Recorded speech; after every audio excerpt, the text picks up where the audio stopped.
Well, good afternoon, everyone. Yeah, that sounded like we're still digesting lunch.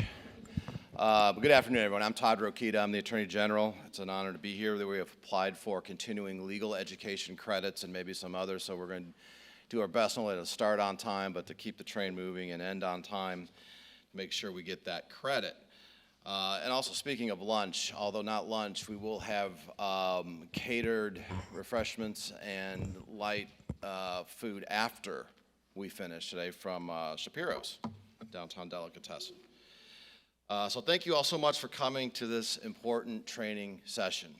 And thank you to our distinguished speakers from whom you're going to hear from shortly. Dr. Lorenzo Vidino, the director of the program on extremism at the George Washington University, Dr. Alan Friedman, president of the Jewish American Affairs Committee of Indiana, and our own James Barta, Indiana Solicitor General. Thanks also to Corinne Youngs, policy director for our office, for all her hard work leading the effort to put together this event with others in our office, including Chief Deputy Attorney General Lori Torres, Chief of Staff Jamie Weber, and the whole communications team, and I know a lot of others who I'll hear about later that I forgot to mention.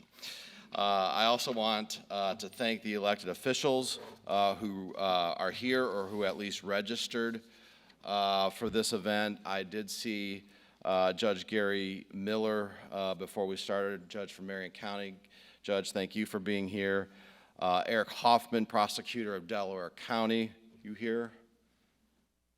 Tara Hunt, prosecutor of Washington County. Cindy Carrasco, Indiana senator. Cindy? Okay. Maybe they thought there was a remote opportunity today. Prosecutor Bernie Carter of Lake County, registered to be here. Prosecutor Philip Cavanis from Rush County. Sheriff Anthony Harris from Boone County. And Chief of Police Steve Dallworth from the city of Claremont. I want to thank you all for your leadership and attention to this issue. The training seminar today promises to be educational to everyone who experiences it, and I believe beneficial for the state of Indiana generally. I imagine we all remember what happened not even a year ago, October 7th, 2023, what's been called since as Israel's 9/11.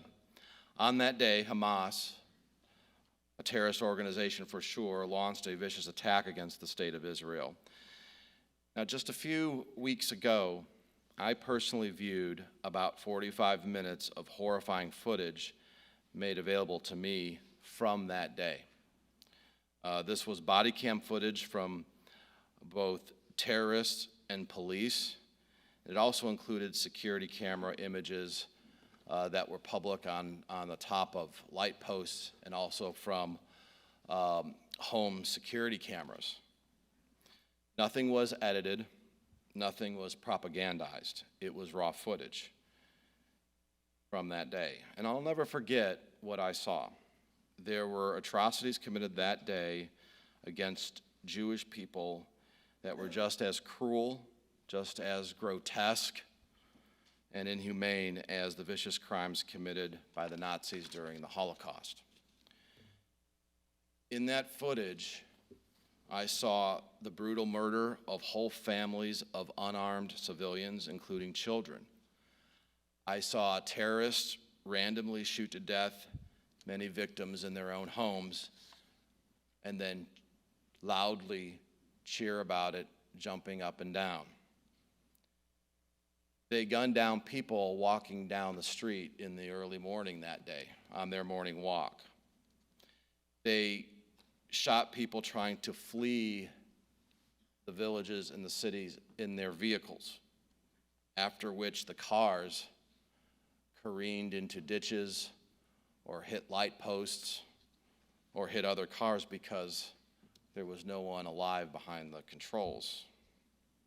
In many cases, the killers chose to behead their victims, again, including children. In one case, I saw heads eventually severed with a garden hoe. I say eventually because it's not a blade, sharpened blade, and it took Video 5 to 10 minutes for the head to come off. I saw one boy covered in his father's blood after the father protected his family by hugging a grenade that was thrown at them while they huddled in a closet. Out of respect for victims and their family members, I had to sign an agreement not to record or publish those images. But I'm convinced that if the world saw the raw footage, it would have a profound effect on people's opinions about the nature of the broader conflict between the civilized world and terrorists. And although this CLE session was already planned and set before I saw that footage, I can tell you as your Attorney General and the person leading this event, it's made the issues we'll be discussing today have even greater meaning, and that's why I share them with you. After committing these heinous acts in the raw footage and around the globe since, Hamas has bragged about it. And some so-called Americans, including students at our own universities, celebrated that carnage as well.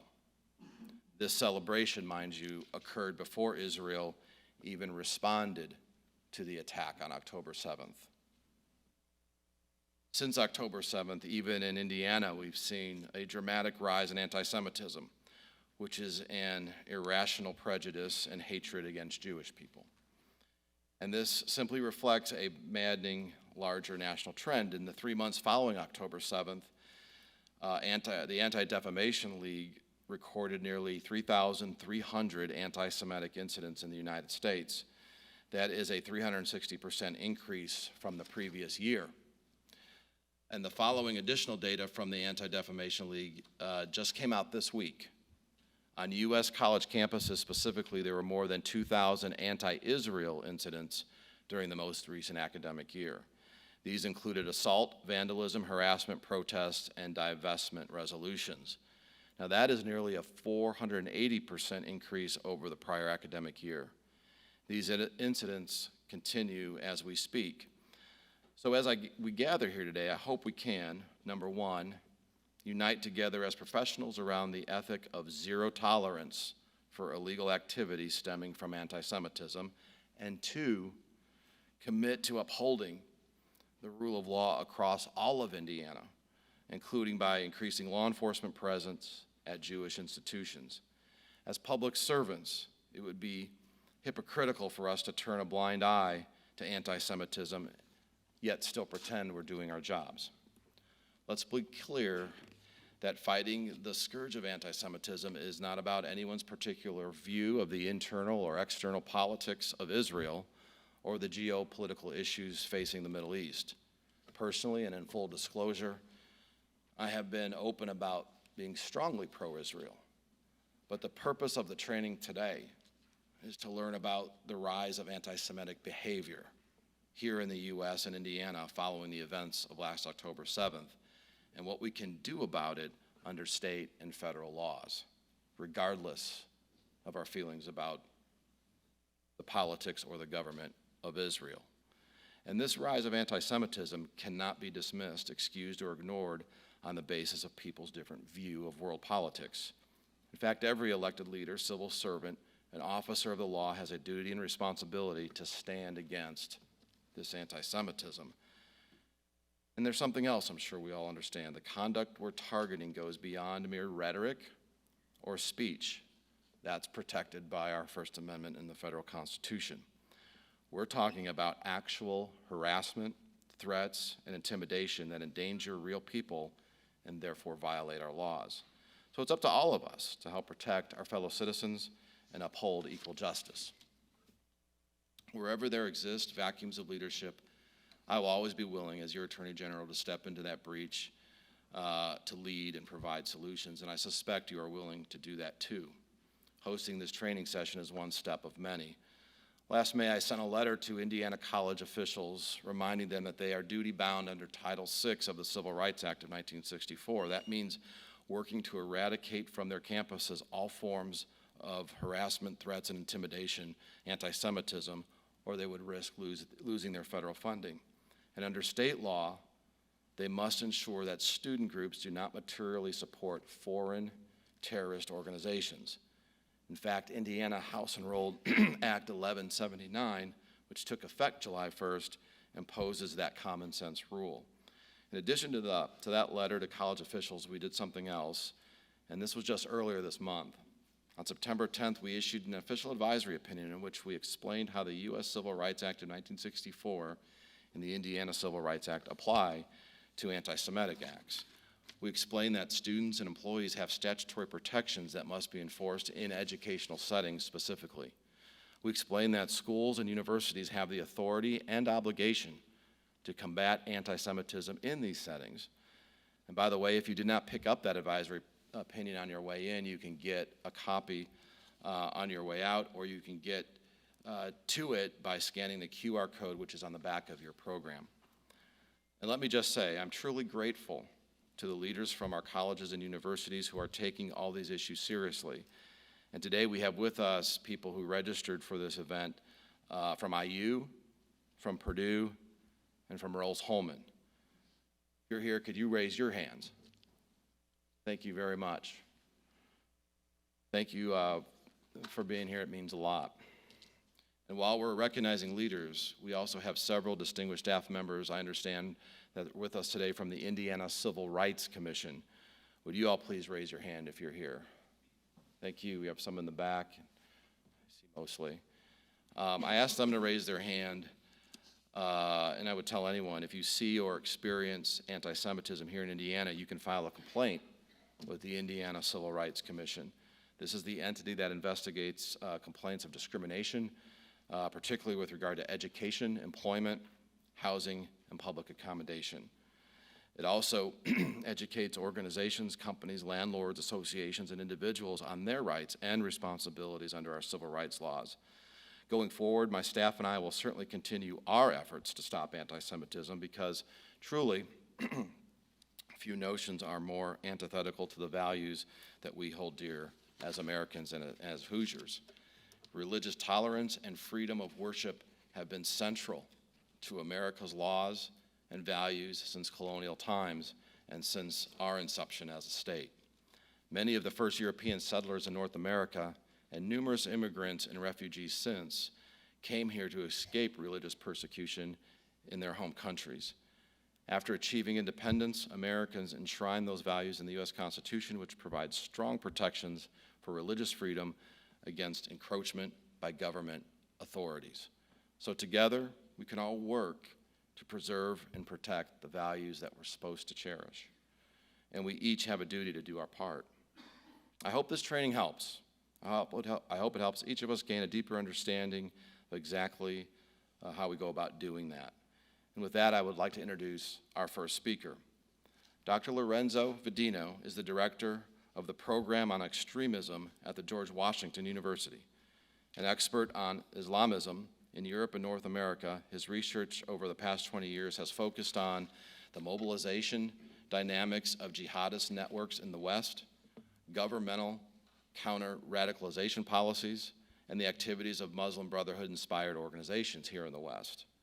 A native of Italy who holds American citizenship, Dr. Vedino earned a law degree from the University of Milan Law School and a doctorate in international relations from the Tufts University Fletcher School of Law and Diplomacy. He has held positions at Harvard University's Belfer Center for Science and International Affairs at the Kennedy School of Government, the U.S. Institute of Peace, the RAND Corporation, and the Center for Security Studies at ETH Zurich. He is the author of several books and numerous articles. Dr. Vedino has testified before the U.S. Congress and other parliaments. He's advised law enforcement officials around the world and taught at universities in the U.S. and Europe. His commentary is regularly published in leading national and international media outlets. In 2016, he was appointed by Italian Prime Minister Matteo Renzi as coordinator of the National Commission on Jihadist Radicalization. So today, Dr. Vedino will speak about the recent trends in the various extremist ideologies present in America on both right and left, and how anti-Semitism is often the glue that ties them together both ideologically and at times also operationally. Dr. Vedino, welcome to Indiana and welcome to the podium. Thank you.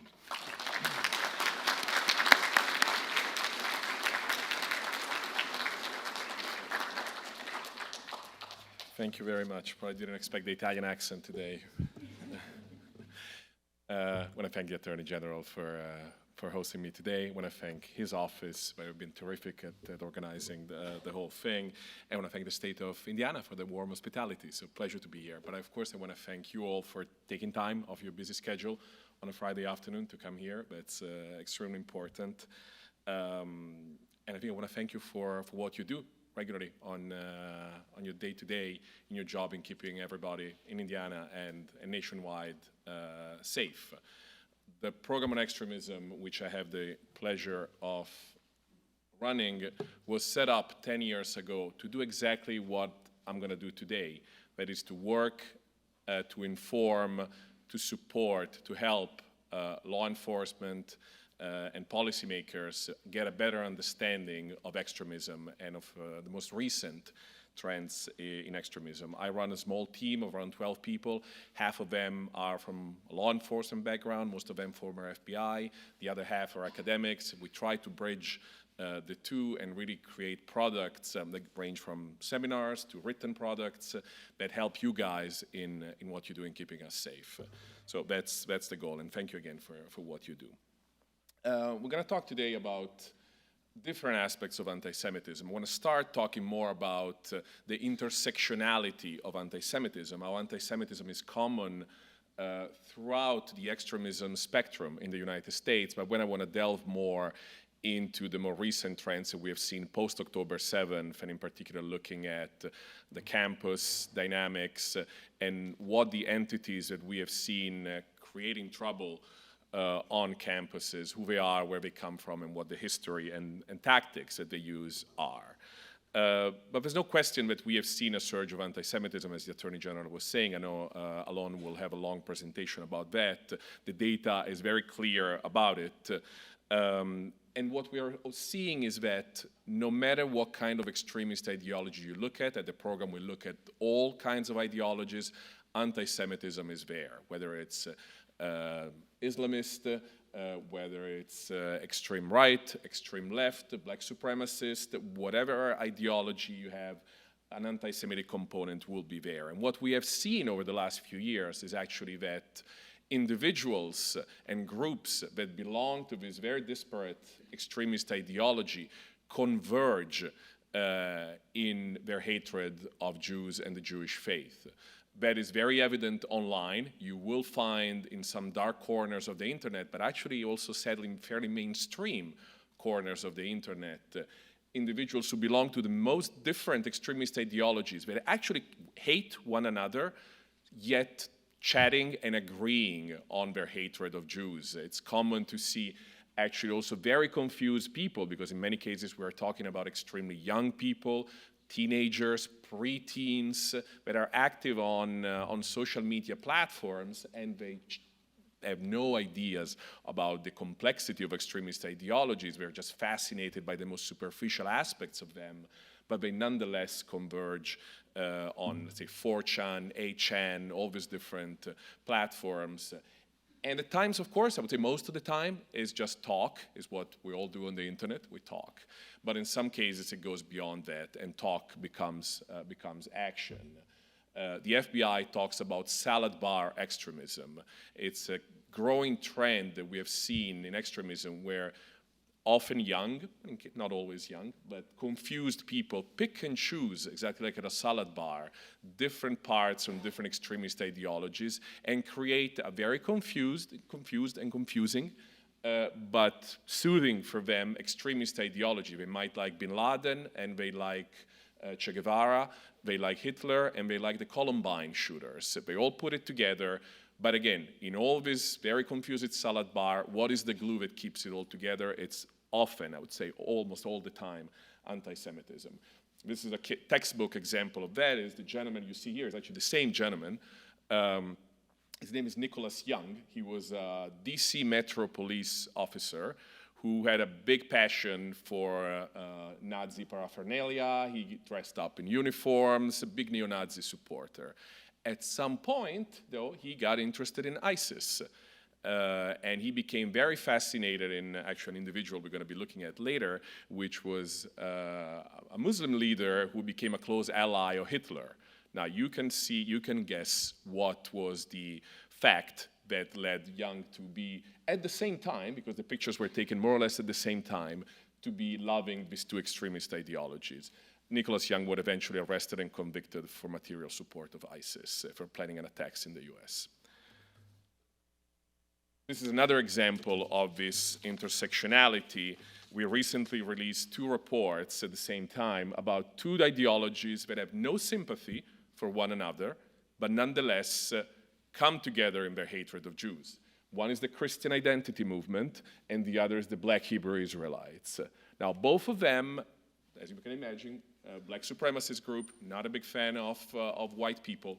Christian identity, generally not a big fan of African Americans. But both of them have the same underpinning message, core part of their ideology, which is they believe themselves to be the true Jews. And they see Jews, what are real Jews, as imposters. And they come up with a very complicated pseudo-theology arguing that they are the real Jews. Now, again, words, constitutionally protected. I'm not getting into the legal aspects of it. That's not my specialty. But occasionally, some people that belong to these movements or just flirt with these ideologies online make the leap from words to actions. And so two of the biggest attacks we have seen against Jewish targets in America over the last few years come from members of the Black Hebrew Israelites who attacked a kosher store and the house of a rabbi and killed people. So words do have an impact on actions. But what I want to talk about today is, as I said, more the stuff that we have seen on campuses, because obviously that's the more recent stuff. It is the stuff that obviously is to some degree more puzzling. I think most people understand sort of neo-Nazi anti-Semitism. It's sort of, we all know about it. But the more recent manifestations are to some degree more puzzling. But that is clear. That is not to say that is the only form of anti-Semitism, but I think it is the one I'm going to be addressing today. And so I have to take it a bit from a historical point of view. So I understand that a history lesson with an Italian accent on a Friday afternoon might not be the best thing ever, but it is necessary. I'll promise I'll also make it relatively interesting with pictures. I often do the Italian PowerPoint, which is just excessive hand gestures. I will actually have pictures that will help. And it is important. Why it's important? Because what we have started seeing on campuses on the afternoon of October 7th here in America didn't come out of thin air. It wasn't something that happened. It wasn't grassroots. It wasn't spontaneous. It is the latest iteration of a plot, and you will see that it's actually a plot that started some 40 years ago here in the United States. So there's a clear reason, but we need to wrap up that history. Just to be clear on terminology, everything we are talking about has to do with Islamism, which is a different thing from Islam. Islam is the religion. It's a faith shared by more than 1 billion people worldwide. It is peaceful like any other religion. Nobody's here to demonize anything that has to do with the Muslim community. Islamism is a different thing because Islamism is a political ideology that twists certain aspects of the Muslim faith for political purposes. So just want to be very clear that everything we're discussing here has to do with a political ideology that is built on a deviant, twisted interpretation of Islam. And to start our little history lesson, we start with the Muslim Brotherhood, which is the oldest Islamist movement. It's been around for almost 100 years. It was created in Egypt, and it's a grassroots movement that wants to create, in the Middle East, a perfect Islamic state, so a state ruled by Sharia law, by Islamic law, and seeks to do so, generally speaking, through peaceful activities, grassroots activities, providing services to people so that providing education, providing social services, so that people adopt their political interpretation of Islam, their very conservative and politicized interpretation of Islam, and eventually create a perfect Muslim state. Now, I said they act mostly peacefully. That is not always the case. The Brotherhood picks and chooses based on the context how to operate. It makes an assessment as to, because it's a global movement which operates in more than 80 countries, it will choose according to the environment of the moment whether to be political, participating in elections, or whether to use violence, on what is basically their assessment of what is more conducive to their goals. Now, the Brotherhood has, as I said, it's a global movement, and it exists also in the West and also in America. It arrived here around the 1960s, 1970s, when students from a variety of Arab and Muslim countries started to come to study at our universities, like I did 25 years ago. Studying particularly here in the Midwest in a variety of universities. And while many of these people went back to their home countries, some stayed here in the United States and created some of the very first organizations that, of course, do not call themselves Muslim Brotherhood. You will not find any organization that calls itself Muslim Brotherhood. That is not to say it doesn't exist. There's no organization that calls itself Mafia, yet the Mafia exists. So it doesn't mean, of course, they hide their presence. But by the 1980s, they started creating a very hierarchical, very bureaucratic structure here in the United States. We're talking about a relatively small number of people who belong to the movement, a few thousand people, if one were to guess, in the United States. Very secretive, very, as I said, they don't show publicly their belonging to the group. Of course, there's been plenty of people who've been prosecuted in the United States because, for example, they withheld their affiliation to the Muslim Brotherhood in their immigration forms. So clearly, the fact that they keep secrecy is not something that cannot be pierced. It's an elite group. I'm hard-pressed to think of a member of the Brotherhood who doesn't have at least a graduate degree. And it's not a movement that seeks to attract the masses. It seeks to mobilize and control the masses, but it's very much of an elite group. And as I said, by the 1980s, there is a structure in the United States, and actually, bringing a bit of local flavor, it created one of its main structures here in the suburbs of Indianapolis with the Islamic Society of North America and the North American Islamic Trust and a few other entities that have been headquartered since then here in Indiana. Now, global movement, as I said, exactly like in the States, it operates as a bunch of, it basically runs mosques and it conducts peaceful activities for the most part. In another part of the world, it has chosen a very different tactic. Now, Hamas is the Palestinian branch of the Muslim Brotherhood. And of course, the environment there is totally different. So if in the United States, members of the Brotherhood will choose to engage in society, run mosques, schools, and not engage in anything violent, the Brotherhood doesn't carry out terrorist attacks in the United States. It has other goals, which I think could be problematic, but it has nothing to do with terrorism directly. In another part of the world, in Palestine and Israel, it does something very different because it is Hamas, which since the late 80s has engaged in terrorist activities against the state of Israel.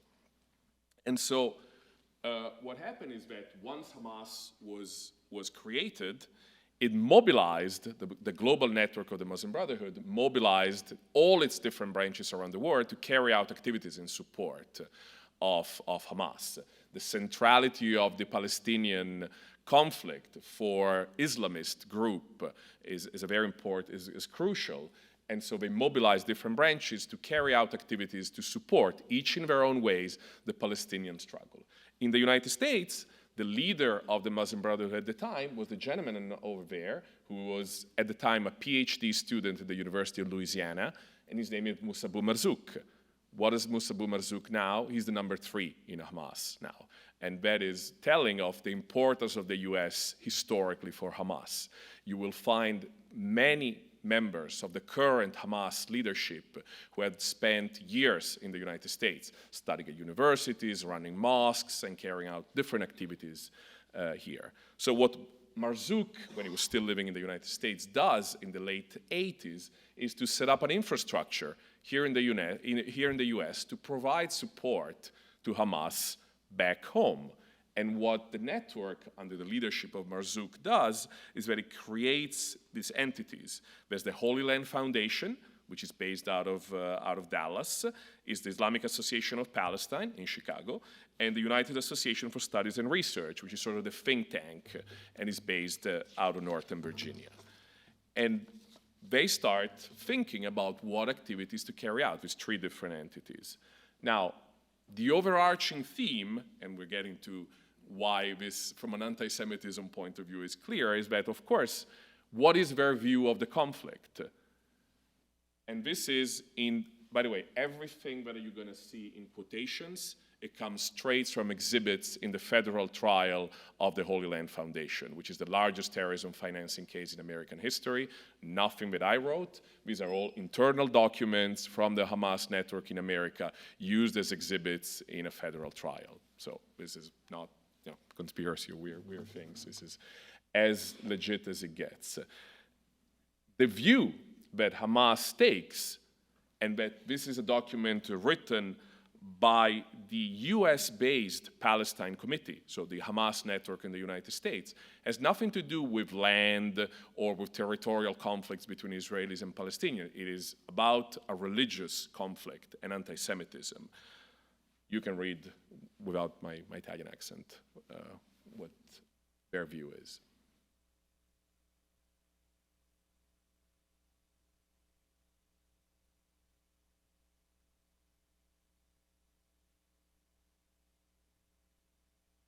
So with that in mind, again, I'm going a bit forward with the history lesson, 1993, there's the Oslo Accord. The whole world sees that as a huge opportunity for finally peace between the Palestinians and Israel. Arafat, which runs the secular Palestinian Authority, signs the peace agreement. What does Hamas want? Disrupt the peace agreement. From Hamas' point of view, there cannot be peace with the Jews. This is Article 1 of the Hamas Charter. No peace with the Jews. It doesn't say with Israel, with the Jews. It's impossible to have peace. And so Hamas starts thinking about how to derail the peace initiative in Palestine.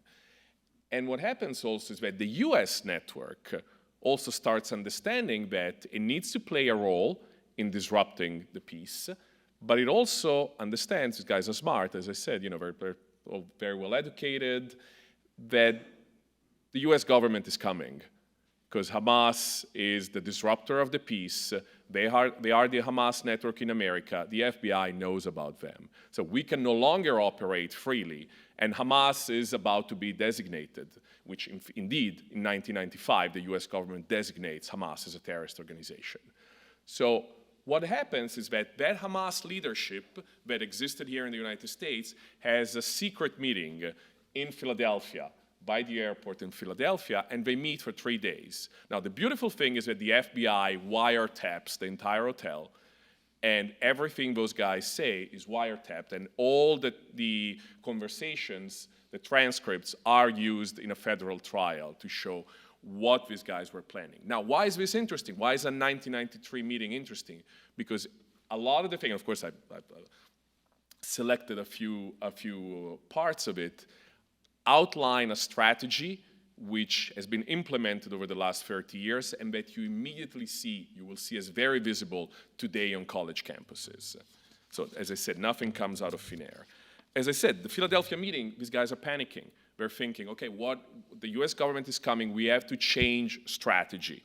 And it says it's a dilemma because we need to keep the right balance. We still need to support Hamas, not the Palestinian cause, Hamas, but we cannot do it openly. We cannot operate the way we used to.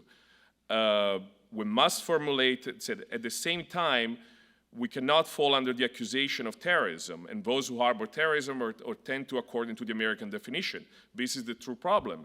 So if you speak openly, you lose the American audience, and you actually risk having the FBI coming at you. At the same time, we cannot have a stance that is too compromising, because within the Muslim community, we need to still support the Hamas cause. So what these guys decide is a two-pronged strategy. Two different strategies, one within the Muslim community and one with the outside world, with the rest of American society. And the internal strategy is that they need to intensify their support for Hamas within the Muslim community. Again, not for the Palestinians, but for Hamas.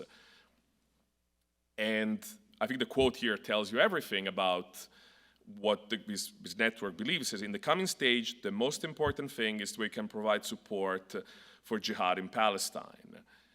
We need to have the goals of the Oslo Accord to fail.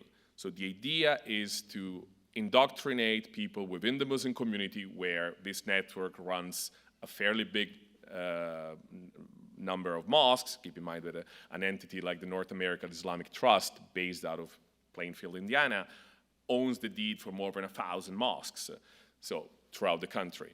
So through this network, the idea is to disseminate the Hamas propaganda and make sure, and here the last quote I think is very telling, we don't want the children of the American Muslim community who are raised here in schools and in Islamic schools and non-Islamic schools to grow up surrendering to the issue of peace with the Jews. Don't want American kids to think that it's okay to have peace with the Jews. Again, not the Israelis, with the Jews. I mean, we don't see in 10 years the growing generation in America surrendering to peace with Jews. Therefore, there must be curricula and teaching materials which spread in Islamic schools and weekend schools. That's sort of the mindset. And so what are the things that they produce? Remember I said Marzouk had set up an organization called the Islamic Association of Palestine. This is one of the books they published out of Chicago, The Jew, an Unholy Alliance, America's Greatest Enemy, where they publish some things that come from an Islamic background, but this is sort of a collection of essays. They had essays by KKK people. They had essays by Black Panthers. They had essays by a variety of people who just didn't like Jews. And to them, the idea was to get as many extremist voices that just didn't like Jews. Those two pictures here, you can't really tell that well, but they're all children. That picture is not taken in Gaza. It's not taken in the West Bank. That's Chicago. These are sort of a school play done by schools of the network. So the idea is internally, we need to radicalize the Muslim community. Now, whether they're successful or not, that's a different story, but that's the goal. Externally, so that's the two-pronged strategy, very different strategy. We need to influence the American public opinion and policymakers. And again, these are all straight quotes from wiretaps. Omar Ahmed, who's sort of the leader, Marzouk by the time of the meeting has been deported, but Omar Ahmed is sort of the leader, and he says, we need to increase the committee, the Palestine Committee, Hamas, influence with Congress. This can be achieved by infiltrating the American media outlets, universities, and research centers. It is also achieved by working with Islamic political organizations and the sympathetic ones. That means reaching out to a variety of actors that are not necessarily Islamist, but nonetheless are sympathetic on certain issues. I like the last two quotes in which they openly say how they need to deceive their interlocutors. I swear by Allah that war is deception. We're fighting our enemy with a kind heart. Deceive, camouflage, pretend that you're leaving while you're walking that way. Deceive your enemy. Ahmed continues, politics is a completion of war, and so we should do like a basketball player that does the head fake.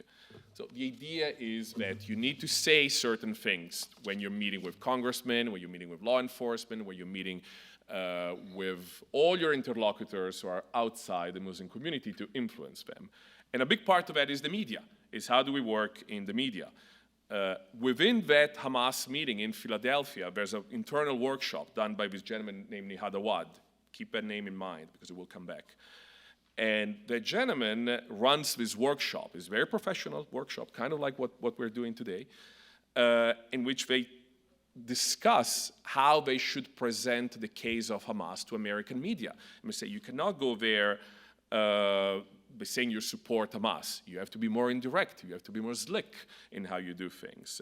Say things that appeal to an American audience. So they discuss ideas like talking about democracy, talking about human rights, make a comparison between the Palestinian struggle for liberation and the founding fathers in America who freed America from British occupation. Make these analogies that might appeal to your interlocutors. And so we need to tweak our language. We need to, when Nihad Awad appeared on CNN, said this greatly reduces the severity of allegation of radicalism. So they start thinking about plans to do training, qualifying individuals on media activism, and so on. And finally, what is decided at that meeting is to create a new organization. Again, these are all quotes straight from internal meeting federal exhibits. What they decide is we need to form a new organization for activism that will be neutral because we're placed in a corner. It is known who we are marked.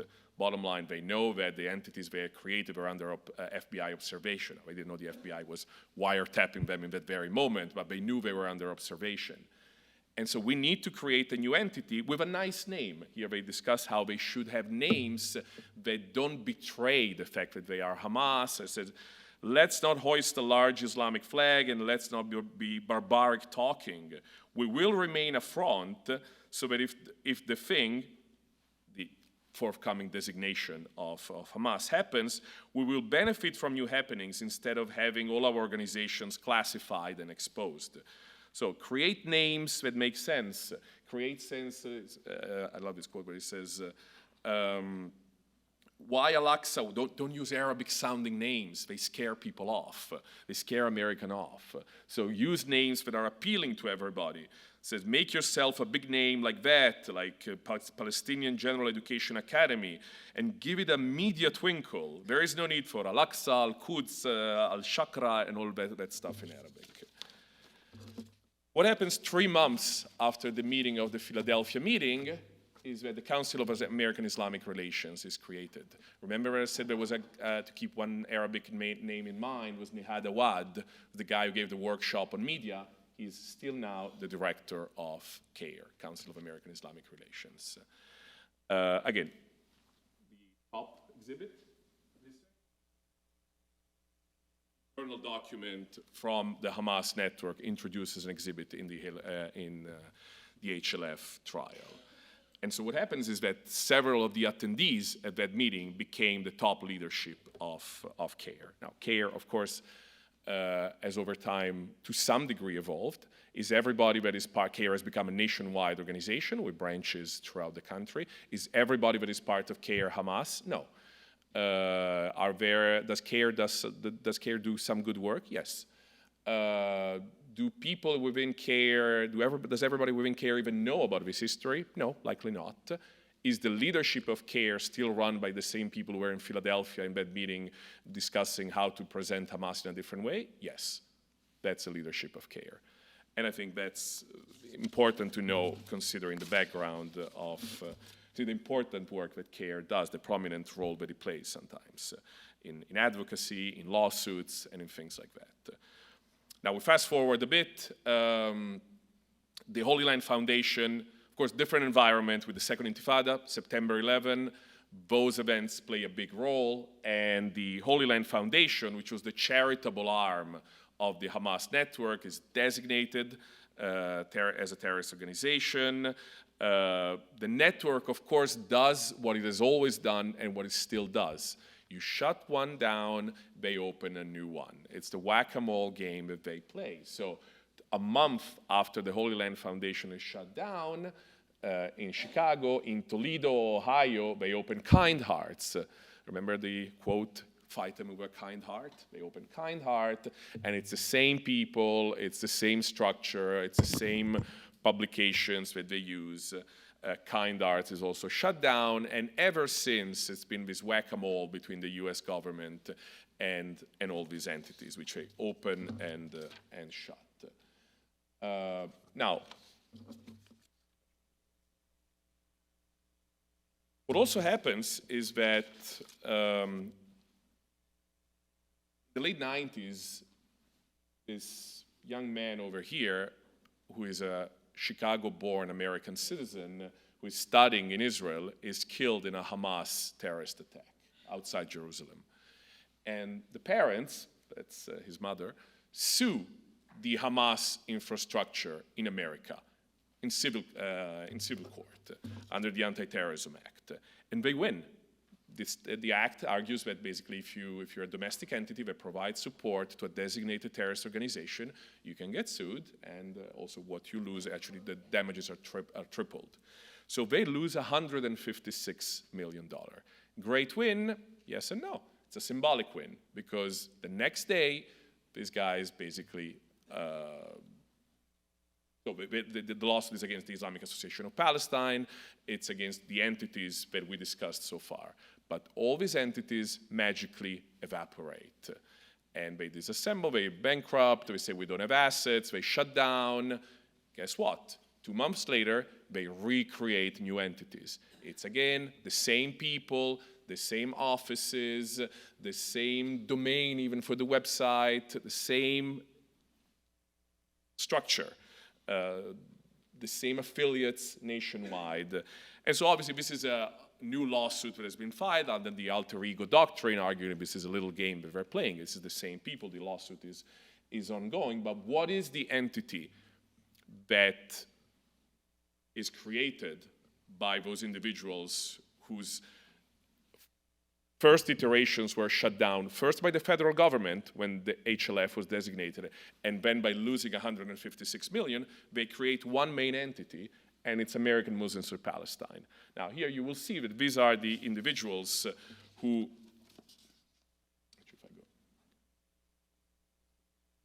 one slide got lost in the way. But anyways, you will see that these are people who are officials in the previous network, and then are also officials in AMP.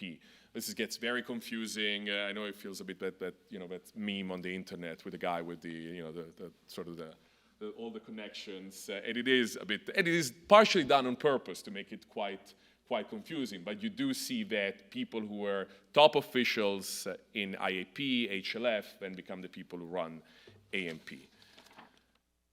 And so what is AMP? AMP is the mother organization of Students for Justice in Palestine, which is the main, so AMP, American Muslims of Palestine, and Students for Justice in Palestine are the two organizations that have created all the entities on campuses that have organized events that have been highly, highly problematic. The leadership, again, we go back to what I said about CARE, is everybody, every student that goes to this events organized by these entities a member of Hamas? Absolutely not. Is everybody that goes there even aware of this very clear history? Again, everything I said is documented by exhibits in federal trials. Are they aware of it? No. But the leadership is the same. It's the very same people that 30 years ago set up the Hamas infrastructure in America are now the leadership of these organizations that play a prominent role in some of the campus disruptions we have seen. It's the latest iteration of a plan set up, conceived in Philadelphia back then. Of course, again, the quotes that I used, I think give you an idea that this is a very smart network that understands the culture, they understand the American conversation, and they understand that the message needs to be framed in a certain way. Now, in 1993, it was a bit of probably a different country, you would argue, and with some audiences, a message in which you make the Palestinian resistance, you compare it to the founding fathers, would actually be an appealing message. But on college campuses today, that's probably not the most appealing comparison. So what is the analogy of what is the language that they use? It's quite the opposite. It's saying everything you've learned about how America and the founding fathers were bad, how this is a colonial entity, it's the same in Palestine. These are issues of white supremacy, exactly like America is a white supremacist country. So is Israel. It's the comparison. It's using sort of frames that are palatable to some segments, of course, of American society, but quite palatable to a good part of the student and faculty of some universities, and repackaging the Hamas message in a way that is palatable. So you might have noticed, for example, that these groups never call Israel, never say the name Israel. They talk about the Zionist entity. They refuse to say they do the same thing about America. And this has been a common trend in some parts of academia. America is a colonial name. It was imposed by white colonial settlers. So exactly like in some academic circles, the name Turtle Island is used to define America because that was the original name of America under some Native American tribes. So it's the same here. Palestine is the original name, and so America, Israel are two artificial names created by, imposed by white colonial supremacists. Now, of course, SJP, AMP, as the Attorney General was saying, were immediately active on campus right after October 7th. They didn't wait for Israel to go in. It wasn't about a ceasefire. It was just an opportunity to go against Israel. And if anything, October 7th galvanized them. So if Hamas, 2 days after October 7th, called for a day of rage, so did them. A couple of days after October 7th, Students for Justice in Palestine put out a toolkit for all its affiliates nationwide to organize activities. Now you'll see, for example, the paraglider that comes from the tool that Hamas terrorists used to infiltrate southern Israel. And this is straight up support of Hamas. It is the only thing packaged in a way that has nothing Islamist, nothing jihadist. As the guys in Philadelphia were saying, don't be barbaric sounding, don't hoist the large Islamic flag, use language that is palatable to an American audience, but this is the same. All right, so I hope I made sense with that history lesson and how we got from the 1980s to what we see today. We are talking about anti-Semitism, so I wanted to talk a bit more about the specificity of the anti-Semitism that exists in this milieu. Again, let me make an additional caveat. Exactly like I said earlier, anti-Semitism exists in all societies, exists in all extremist ideologies. We're talking about anti-Semitism in the Muslim world. We could give an equally long lecture about anti-Semitism in the West, in the Christian world. So that is not to say that it's something that is unique or specific to the Muslim world. Quite the opposite. But I'm simply going to be focusing more on that because that's the topic of my presentation. And again, very brief history lesson about it, but it is important because it explains what we see, the manifestations that we see today on campuses. Anti-Semitism has existed in the Muslim world exactly like it has existed in Christian Europe for centuries. If anything, actually, in the Muslim world was for a long time, at least I would say until 100, 150 years ago, less prominent in the Muslim world than it was in Europe. It existed. There's a word, dhimmi, which you might see occasionally used also in the States in some protests, but dhimmi is the status of protected non-Muslim, so non-Muslim that exists, that it pays a tax, which is the dhimma, because you're non-Muslim, you pay a special tax, but if you pay that tax and you're a monotheist, so Jew or a Christian, you are protected. You don't have the same rights as Muslims, but you're protected. This is not a great status, but if you compare it to the life of Jews in 18th century Russia or 14th century Germany or pretty much any other place in Europe, it would still better off. And in fact, you know, Jews in Spain under Arab occupation fare better than later. So what happened though is that things got progressively worse for Jews in the Muslim world because of the import of sort of three waves of anti-Semitic thinking that came from Europe, actually. So it was first Christian missionaries, were very specific, sort of religiously based, mostly Catholic anti-Semitism. It came with missionaries who went to the Arab world and opened some of the first schools and universities in the Arab world. Then Nazi propaganda. gentleman there is somebody I referenced earlier, sitting down with Adolf Hitler, was the Grand Mufti of Jerusalem, somebody that is often seen in Hamas propaganda as a prominent figure, as a hero, and he closed an alliance with Adolf Hitler. There were political reasons why they did that, against the British and against Jewish immigration to Palestine. But of course, as part of that deal, the Nazis started spreading their anti-Semitic propaganda, their very specific and virulent brand of anti-Semitic propaganda in the Muslim world. So translating Mein Kampf and other works into Arabic and so on. And finally came Soviet anti-Semitism, which had its own sort of very conspiratorial footprint, and in countries in the Arab world that were allies, like Egypt or Syria, that were allies of the Soviet Union, that also became part of a very toxic brand of anti-Semitism that took root in the Arab world at the beginning of the 20th century. Now, creation of the State of Israel in 1948 brings to an explosion of that anti-Semitism. It's not to say it didn't exist before, but it clearly brings to an explosion. And it is, though, for initially mostly a secular anti-Semitism. The groups that we have been looking at are, as I said, Islamist. They use a politicized interpretation of Islam. So they have their own brand of anti-Semitism.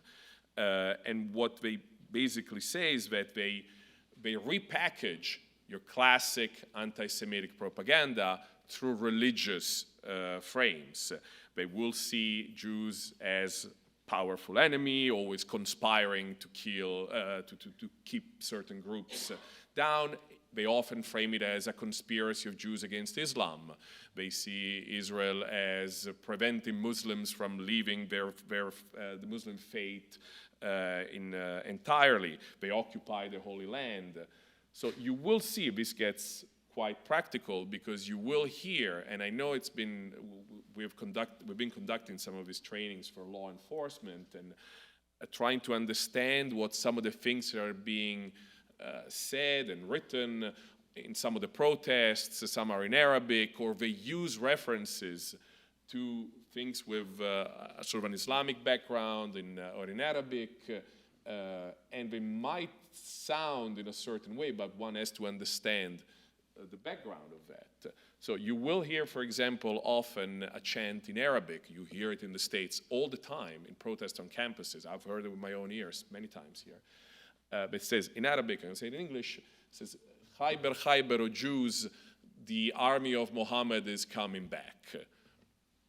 What does that reference? It references, and this is very typical way of Islamist thinking, which is always legitimizing everything they say, which is very much political, but legitimizing, packaging it in Islamic terms to get legitimacy. They reference the Battle of Khaybar, which is a battle that the Prophet Muhammad fought against the 3 Jewish tribes in the Arabian Peninsula. Now, and it's in the Quran. Now, there's 2 ways of reading the battle that indeed took place in 628. One is the way most Muslims do around the world, which is to say it's something that happened historically, and Muhammad, who also had Jewish allies, fought against Jewish tribes. Exactly like in the Bible, it's full of battles between different groups, and it means nothing. And it's something that is contextualized back to 14 centuries ago. Now, the Islamist way of leading that is, well, we have to always emulate the Prophet Muhammad, which is all Muslims believe that the Prophet Muhammad needs to be emulated. But of course, in their way of interpreting that is that we need to fight the Jews. Prophet Muhammad fought the Jews in Khaybar, so we need to do it as well. It's, again, that when I say this twisting religious scriptures, that is what Islamists do, this is a perfect example of that. But you will see, and I've heard also non-Muslim, non-Arabic speaking college students on campuses do it in a very poor Arabic, but singing that song, arguably, very probably, with no idea what they're referencing to, but it's a way of packaging the conflict in terms that have nothing to do with politics, but have to do with religion, and makes it significantly more complicated. Similarly, there's a hadith Hadith is a collection of sayings of the Prophet. It's sort of the secondary source in Islam. There's the Quran, and then there's the Hadith. There's a Hadith that says that the hour, meaning the hour of judgment, will not be established until you fight with the Jews. And the stone behind which a Jew will be hiding will say, "O Muslim, there is a Jew hiding behind me, so kill him." Again, two ways of reading the Hadith. One is very historical. I'm not going to get into the theology of it, but made sense for the time it was said. The way it is interpreted in many places is something very modern, something very current. That Muslims, to bring back their glory and to bring about the day of judgment, they need to kill Jews. And you will see that at times, and we've seen it on October 7, the burning of trees, because they think that happened in some of the kibbutz, so they burned the trees to then thinking that they will bring about the day of judgment. Now, words and actions, as we said.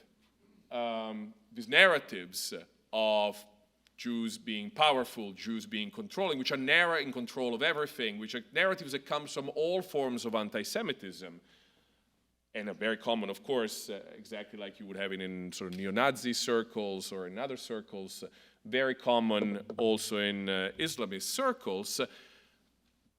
Words sometimes lead to action. And so this is a textbook example of somebody that believed a narrative and took it upon himself to do something violent to correct those conspiracies, or at least to do something about it.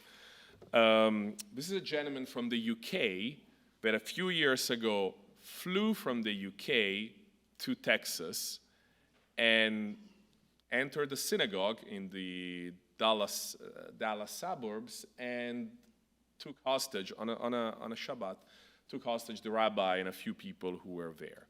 Why did he do it?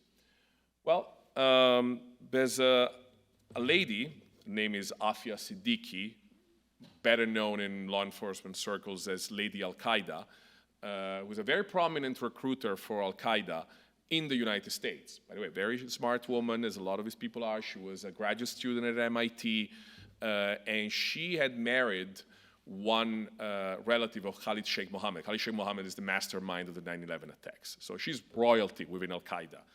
And she plotted attacks against the United States, really, really nasty character. 2011, she was arrested by the Pakistanis, sent to the United States, and she's been in prison, convicted in the US, and she's been in prison in Dallas since then.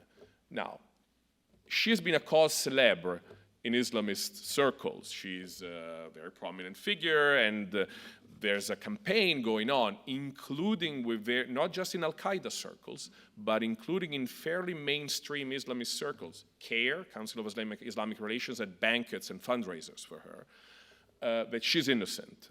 Mind just a little anecdote, at the trial, and that's the level of anti-Semitism that exists in these circles, she filed a motion with the judge to get the DNA from all the 12 jurors to see if they had any Jewish ancestry. Motion denied, as you can suspect, but that's the level, that's what we're talking about.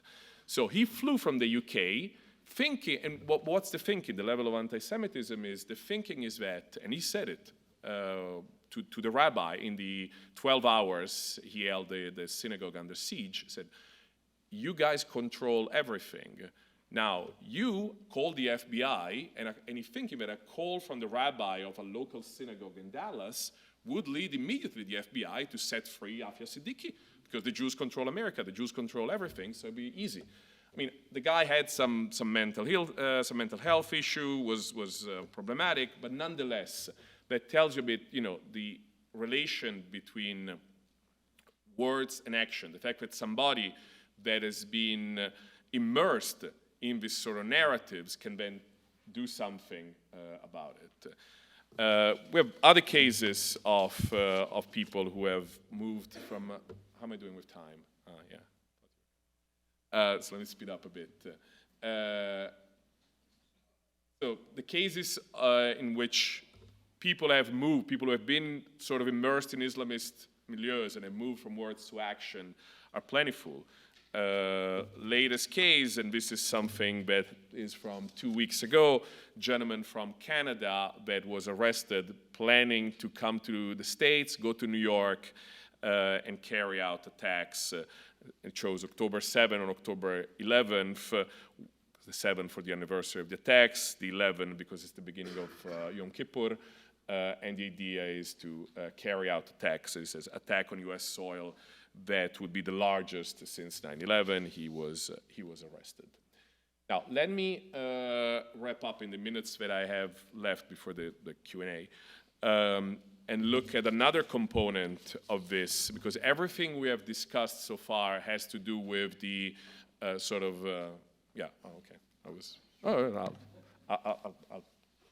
I'll rely on the Attorney General, so I'll have more time. Has to do with everything we've discussed so far has been focused on Sunni networks. Hamas, Muslim Brotherhood, Al-Qaeda, ISIS, those are Sunni organizations. We should be saying something about the other part of the Islamist, and which are entities that are linked to Iran and therefore belong more to the Shia side of things. The two big sects of Islam, Sunni and Shia. Again, exactly like we said, the vast majority of Sunnis and Shias are peaceful and law-abiding citizens, nothing problematic. Here we're talking about entities and individuals who politicize the faith and occasionally also turn it into a tool for violence. But as we discussed all these Hamas, Muslim Brotherhood networks, it is important to look at another source of anti-Semitism and violence in the US that comes from Islamist milieu and comes from the Shia network. Now, since October 7th, it has become very evident that Iran has built a network of proxies throughout the region, Yemen, Syria, Iraq, Lebanon, and Hamas itself, despite being a Sunni group, is nonetheless a proxy and has been long supported from Iran. Iran, needless to say, has been engaged in a confrontation with the United States from the very day in which the Islamic Republic was created, with the siege of the embassy, with attacks by its proxies. Remember the bombings of embassies in Beirut, the bombing of the US Marine barracks in Beirut. So this is a story that goes back 45 years ago. But post-October 7th, it's been particularly evident that this network, which calls itself the Axis of Resistance, has declared war against Israel and indirectly against the United States. The number 2 in Hezbollah said a month ago, our real war is against America, not against Israel. Israel is seen as simply a proxy of America, but the big enemy, the big Satan, is Iran, is the United States. And what we have seen, how is this network? So over the last 40 years, Iranians have built within the United States networks that operate on behalf of the regime and operate in different ways. There's different kinds of activities. The tip of the iceberg is, of course, the violent activities, the lethal stuff. And dating back to 1980 and all the way to a few weeks ago when the FBI said that they had uncovered a plot to kill President Trump, the Iranians have been planning attacks in the United States. And the attacks have often been more on the targeted end, so killing high-ranking officials, foreign dignitaries, but in the United States, and Iranian dissidents. They have not been very efficient, luckily. They mostly rely on sort of hired guns. They've used criminals. They use some Hells Angels members, which have not proven to be extremely reliable. Nonetheless, surprisingly, but the intention is there. So that's the tip of the iceberg, the lethal stuff. Second level is, and this is something that if you blink, you miss it, but it's steady. It's Iranians have, and there have been a few cases also here in the neighborhood, Iranians have created a network that provides financial support and obtains military or military-related technology in violation of sanctions. It's not a violent activities per se, it's nothing terrorist. Nonetheless, it's illegal and it creates another set of problems. We'll get into it in a second. But the other part, the third component of that presence is, and that ties into anti-Semitism, is the propaganda network that they have created. So throughout the United States, there's a network of Islamic centers, schools. We're talking about maybe 20, 25. None in Indiana, as far as I can tell, but definitely in Michigan, Virginia, Maryland, Texas, California, that spread directly the Iranian regime propaganda, with all the connotations that you can imagine, from anti-Americanism to anti-Semitism to support of Hezbollah, support of Hamas, and so on and so forth. Just to give you an idea, the picture on top right, is from a school in Michigan, and it's an academy. It's a K-12 educational facility, and it's dedicated to a guy named Hussein Fadlallah. Who is Hussein Fadlallah? It's a gentleman there, seems like a nice older gentleman. He's the co-founder of Hezbollah, which is obviously a designated terrorist organization. And he was one of the spiritual mentors of the Iranian Revolution. And he has an entire school dedicated to him in Dearborn, Michigan. You can imagine what kind of propaganda is taught there. And we have seen, again, exactly like the picture that I showed you earlier, the HLF, the kids, that you'd think it's Gaza. That picture is not Tehran, that's Houston, Texas. You have these entities, the hub is this foundation called the Alavi Foundation that the Department of Justice has been trying to close for a long time, almost 15 years, been engaged in a very pitched legal battle, yet they're still operating. It's a multi-million-dollar operation that the US government openly calls, this is the quote, a front for the Iranian government and a gateway for millions of dollars to be funneled to Iran in clear violation of US sanctions. But it also funds a variety of schools and mosques. This is the daily ceremony in which we pledge allegiance. It's not the Pledge of Allegiance you and your kids pledged in school. It's a Pledge of Allegiance to the Iranian regime. And of course, anti-Semitism is a key part of that. We go back to sort of the theological anti-Semitism that exists. The motto of the Houthis, which is the Yemeni part of the sort of axis of resistance, is pretty clear. I kind of like it, they're very direct. God is great, death to the US, death to Israel, curse the Jews, and victory for Islam. So it's not much need of analysis from me, so it's pretty straight up. But this network has, as I said, a pretty extensive presence in the US, including with people who've been here for a long time. There's a pattern that we observe of people who have served in the Iranian government, then they come to the US, they become imams, teachers, directors of Islamic centers, they shuttle back and forth. This is all open source. We find it on Facebook with people who take pictures when they go back to Iran with high-ranking officials. And so on. And this is, when it comes to anti-Semitism, of course, you can read the quote in a second. My voice is sort of leaving me, so I'll leave it to you.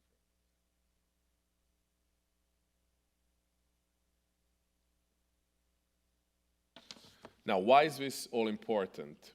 By the way, Hezbollah, of course, has a presence in the United States. We have 142 people who have been arrested in the US since it was designated in 1997. Most of them have been engaged in, let's say, financing activities, but a few have conducted surveillance of targets. Now, why is this important? Well, when it comes to anti-Semitism, when it comes to what we've been seeing on campuses, this is what the DNI said. DNI has been quite unusually public in some of its statements recently, and in July it issued a statement, and it talked about how Iran is becoming increasingly aggressive in their foreign influence effort, seeking to stoke discord, and so on and so forth. In recent weeks, Iranian government actors have sought to opportunistically take advantage of ongoing protests regarding the war in Gaza, using a playbook we've seen other actors use over the years. We have observed actors tied to Iran's government posing as activists online, seeking to encourage protest and even providing financial support to protesters. So clearly here's the DNI saying that some of the campus protests are not grassroots, are not organic, and exactly like you have all that Hamas network we discussed in the hour we've been talking about it, there's also Iran supporting it. And this is the Ayatollah Khamenei, the head, the big chief of the Iranian government, joyously tweeting about seeing Hezbollah flags in New York. It says, Western governments say the resistance front is terrorism. This comes at a time when people flew Hezbollah flag in the street in the US.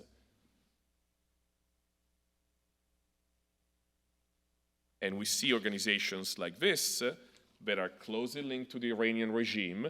This is an organization based out of Texas that is very active on campus. It has organized events with Students of Justice in Palestine. It has now a room booked actually for a big event in Texas on October 7th for the anniversary. It features individuals linked to the Iranian regime as speakers. The gentleman to the right here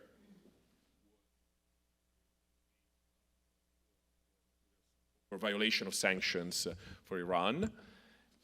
And it operates, as many other similar organizations, on campuses in the US. And now the question is, of course, I don't want to be facetious about the kid with the guitar, but does he know when he's holding a Hezbollah flag, wearing the keffiyeh, and playing the guitar, does he know what he's supporting? Probably not. It's kind of become a fashionable thing. But there's no question that there's a leadership, there's a structure that fully understands and utilizes naive, well-meaning people. In some cases, it uses certain anti-Semitic instincts that exist in some. They build a narrative that is appealing to some. But could that also translate into something more than just college protests? And again, a lot of the things that I've been saying don't come from me. I just like to quote people who know more than we do. It's what the director of the FBI testified twice before Congress over the last few months. I said, Iran typically relies on individuals with pre-existing access to the United States for surveillance and lethal plotting. 2024, the arrests of individuals in the United States allegedly linked to Hezbollah's main overseas terrorist arm and intelligence collection and procurement efforts demonstrate Hezbollah interest in planning attacks in the United States. So I'll leave it at that. I think I get a thumbs up, which means good. If I'm not mistaken, there's time for questions. And so first of all, I want to thank you for your attention. I know it was a lot. So. Thank you.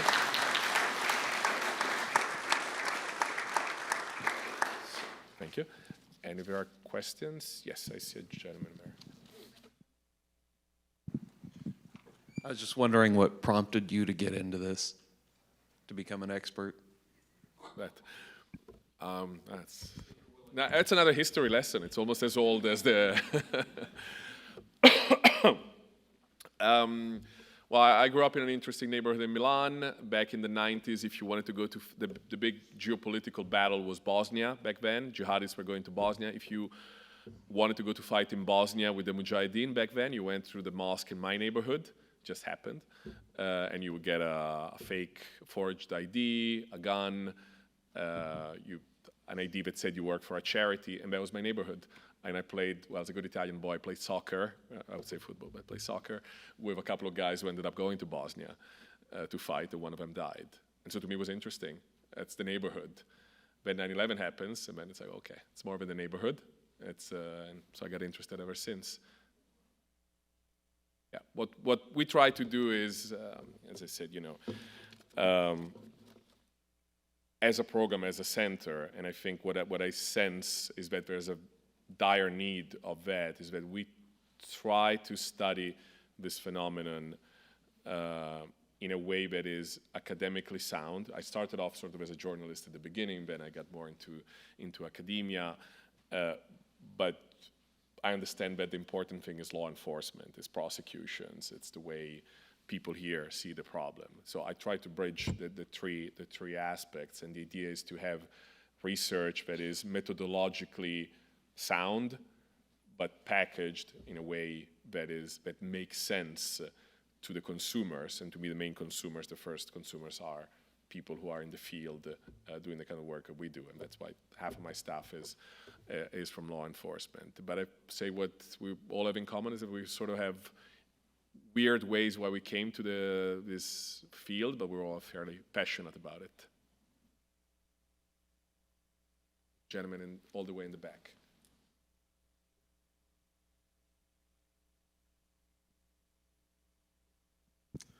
My name is is Daniel Siegel.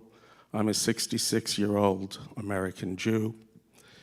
I grew up in a large Jewish family in the New York area in the wake of the Holocaust. I've also been a faculty member until my retirement for 38 years at history and anthropology.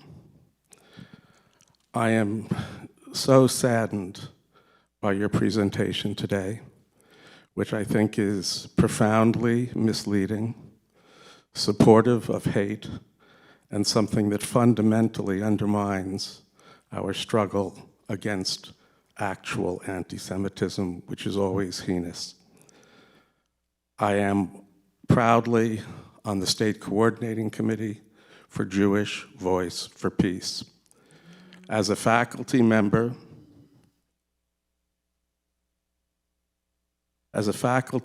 for most of the century, I was the faculty advisor for the Students for Justice for Palestine organization, where I taught in Claremont, California.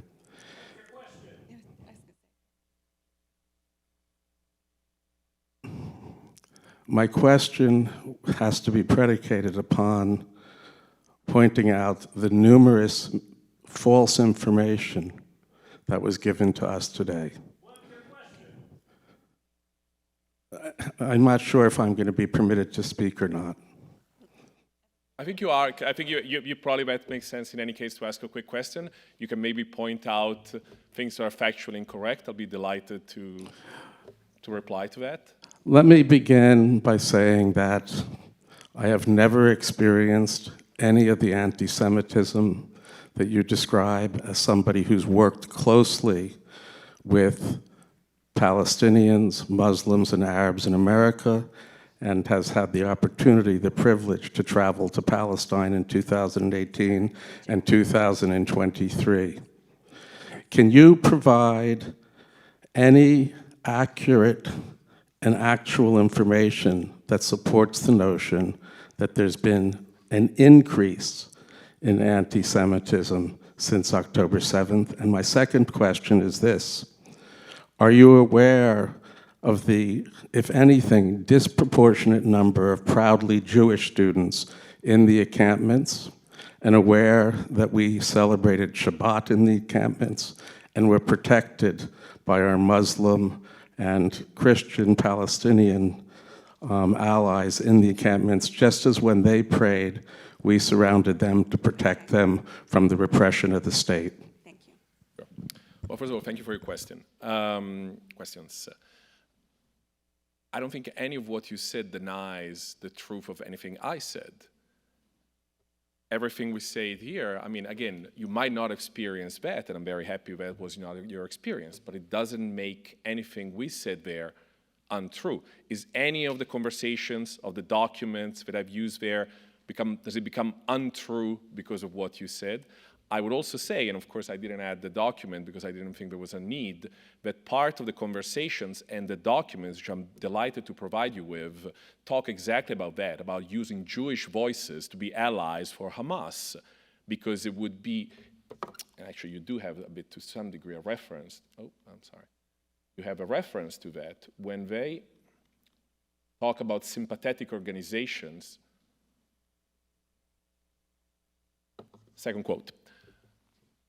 By working with political organizations and sympathetic ones, and I believe in the very same documents, they talk about progressive Jewish groups as being used to repel the accusation of anti-Semitism.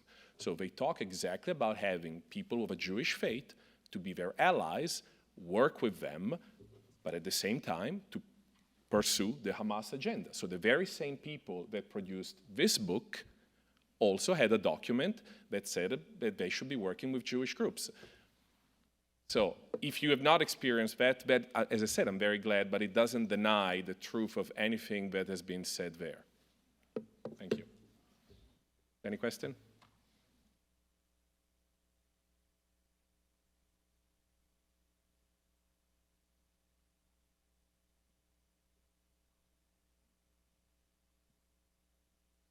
Thank you so much for your presentation. I'm a former president of the only Holocaust museum in Indiana, so I really appreciate the presentation. We always would get threats at the museum to the Holocaust survivors and the museum itself, and we would get a lot of threats, of course, after October 7th. I wondered what you think we should do just as a community to help combat the anti-Semitism that we're seeing on the campuses especially. I have my own ideas about that, being an adjunct professor at IU, part-time in the evenings, but would love to hear your thoughts. Very complicated, and I'm glad that I'm getting this sign that has to be short, because I wouldn't know how to give you a good answer to that. I think that the previous question was easier.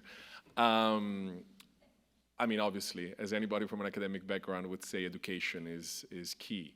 And I think education should be done in different ways. There's no question. I mean, I think more in terms of classic education and lectures and dialogue. There's no question that a lot of the anti-Semitism comes on platforms like TikTok and others where there's not much of a counter. So I think education has to keep up with technology and trying to send messages. I mean, the studies have been done that for every, let's say, pro-Jewish video, there are 9 that are strongly against. There's been similar studies. So I think education and education done in a smart, modern way, operating in the environments in which the anti-Semitism festers. I think in some places it's been useful to, and this is more of has much to do with necessarily with museums, but more with campuses. Campuses have experienced different levels of anti-Semitism, partially based on how administrators have dealt with the problem, creating clear guidelines, and I'm very happy that later we're going to have, I believe, a presentation that looks at, from the Solicitor General, that looks at the legal aspects of that, but they have very clear red lines as to what is protected speech, what is not, and I think without infringing on any freedom, but campuses, I'm thinking Dartmouth, for example, University of Virginia to some degree, have had a good record at not infringing on liberties, but at the same time making it clear that certain things are unacceptable. Got it. All right, thank you very much.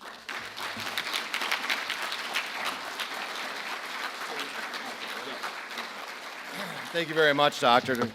That was excellent. And point of personal privilege, I'm going to ask a question from this microphone. You mentioned, I think it was Lady Al-Qaeda or Queen, objectively an intelligent, educated person, a graduate student, you said.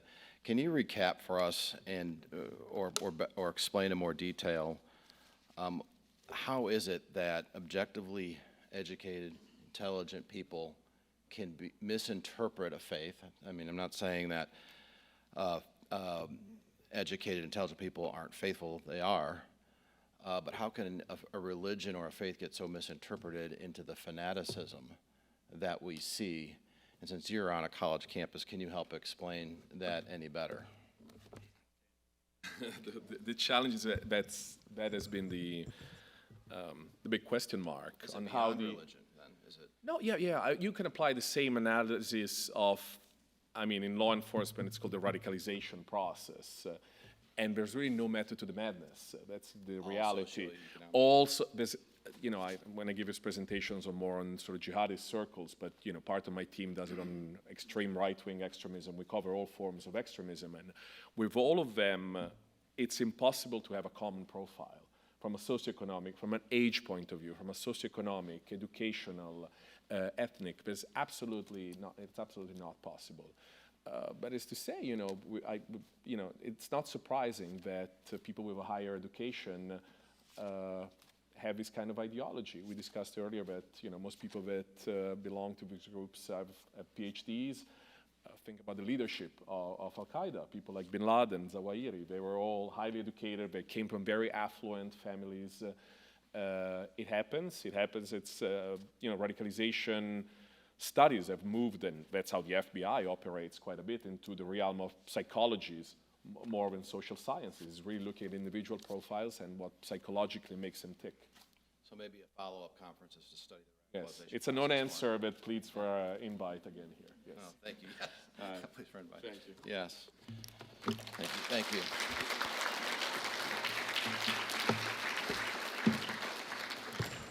Thank you again, Lorenzo. Appreciate that very much. And moving right along, I'd like to welcome Dr. Alon Friedman, a professor of medicine at Indiana University School of Medicine and a longtime resident of Indiana. He is speaking today in his capacity as president of the Jewish American Affairs Committee of Indiana, pronounced JACI, the acronym for short, a leading statewide grassroots Jewish in Israel advocacy group. In 2016, JACI helped craft and spearhead what was widely regarded at the time as the strongest state-level legislation against the boycott, divestment, and sanctions movement, an international anti-Semitic movement designed to destroy the state of Israel. JACI has also crafted and spearheaded other legislation related to anti-Semitism, Israel, and the Jewish people. JACI has published many articles and editorials in the national and international press, including a 2016 piece recognizing Governor Mike Pence's leadership in defending Israel that was published in nearly every Jewish newspaper across the nation. JACI provides speakers for lectures both locally and nationally on issues related to its core mission. And finally, JACI is very strongly supportive of the principles enshrined in the U.S. Constitution and the goals of a strong and secure America. Today, Dr. Friedman will focus on what characterizes the major sources of Jew hatred, understanding the links between global and local anti-Semitism, identifying the greatest anti-Semitic threats in Indiana, and reviewing examples of Jew hatred. And Dr. Friedman, thank you for coming. Appreciate you being here. Welcome to the podium. Thank you, Dr. Let's see here. Just make sure that's close to you. Yes.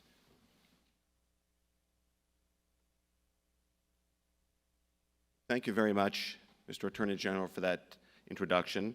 I am here in my capacity as president of the Jewish American Affairs Committee of Indiana, and on behalf of myself, my organization, as well as all Jews across the state, I want to deeply thank you for your and your teams establishing this symposium today on anti-Semitism in Indiana.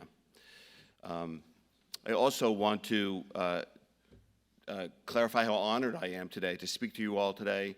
Law enforcement, the Jewish community in Indiana is extremely supportive of law enforcement and very much appreciative of your efforts. Without law enforcement, of course, we wouldn't have a civil society. So let's move forward here to my speech. Let's see here. Oh, no problem. Let's see.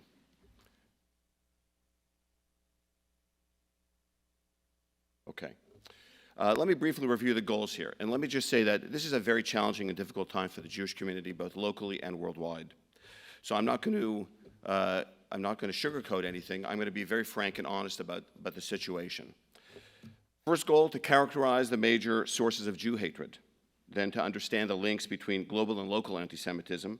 To identify the greatest anti-Semitic threats in Indiana using examples. And to raise some issues that are relevant to law enforcement. Well, first, let me define my term, anti-Semitism.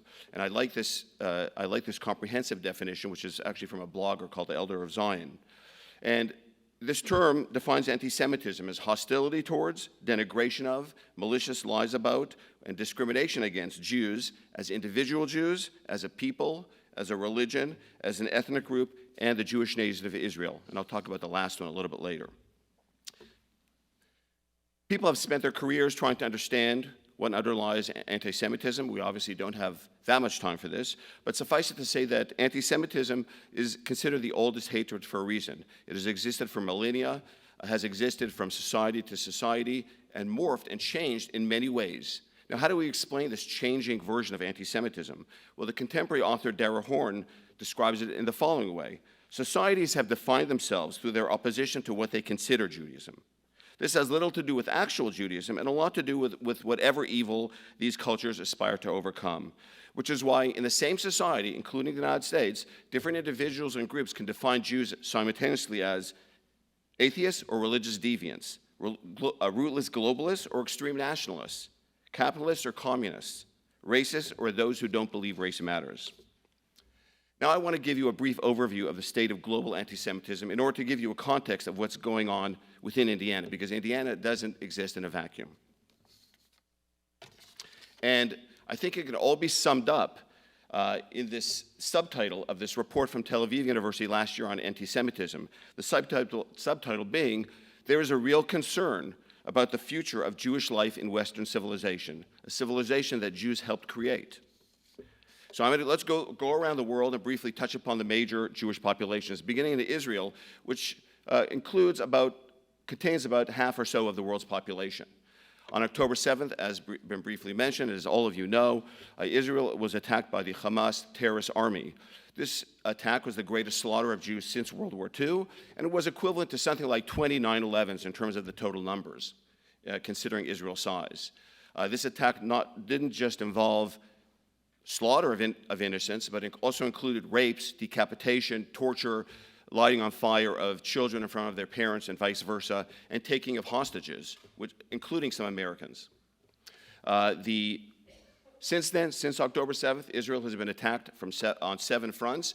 The mastermind behind these attacks is the Islamic Revolutionary Republic of Iran, which, in its own words, has described this goal as annihilating all the Jews around the world, beginning in Israel, as well as destroying the only non-Muslim state in the Middle East, which is Israel. Now let's turn to Europe, where hundreds of thousands of Jews live. Anti-Semitism has progressively increased over the last few decades there, to the point where one's actually taking one's health in one's hand if you're a Jew and you leave your house and are recognizably Jewish. This has led many Europeans to wonder, do we have a future here? And Jews, by the way, have lived in Europe for over 2,000 years. Now, who are the main perpetrators of anti-Semitism in Europe? Well, we actually have a study on this, and this study was published in 2017. And the study asked Jews around Europe in a variety of countries, you can see that on the horizontal axis there, which countries, which groups are the greatest violent threats to your safety because you are Jewish. And you can see what really stands out are the green bars. The green bars represent individuals with Muslim extremist views.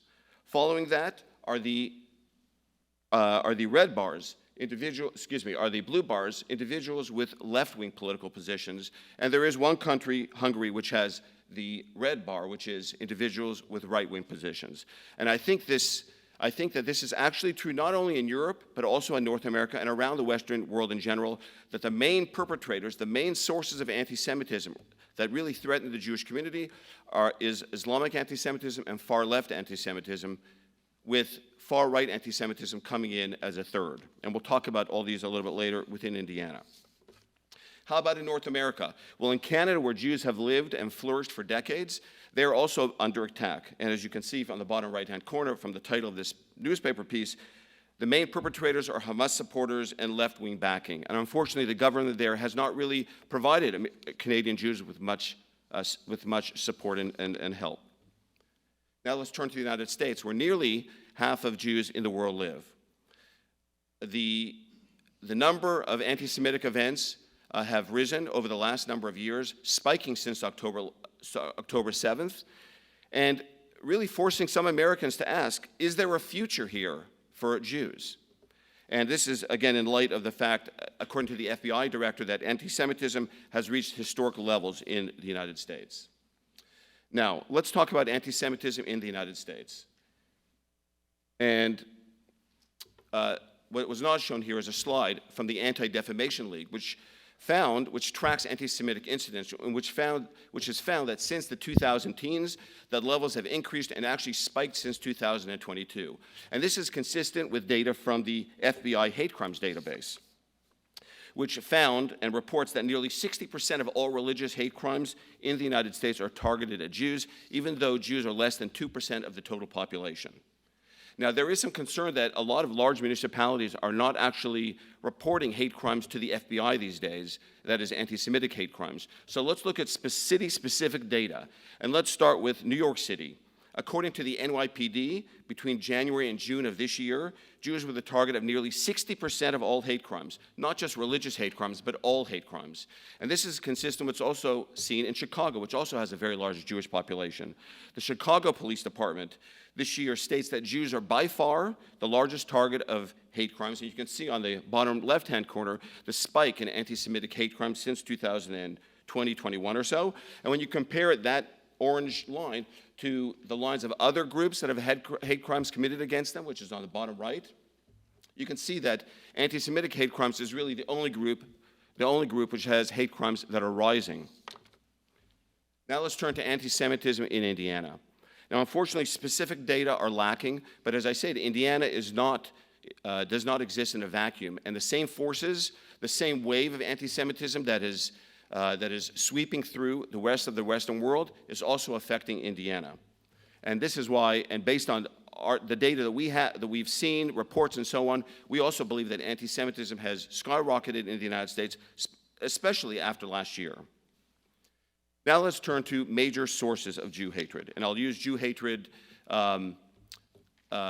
interchangeably with anti-Semitism. Okay, let's turn that back for a second. Let me just say, as I said previously, there are three main sources of anti-Semitism. It's not an exhaustive list, but it is right-wing, far right-wing anti-Semitism, far left-wing anti-Semitism, and Islamic-based anti-Semitism. And we do have data actually about the sources of anti-Semitism in places like college campuses, which are actually some of the epicenters of anti-Semitism in the Western world.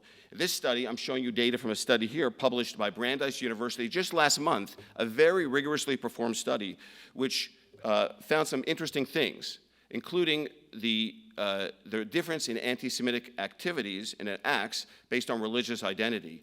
This study found that Muslims on campus were 2.6 times more likely to harbor animosity towards Jews in Israel compared to Christians. And in fact, if you break the data down, you can see that 29% of Muslims on campus are hostile to Israel, 36% are hostile to Jews, and 6% are extremely hostile to Israel and Jews.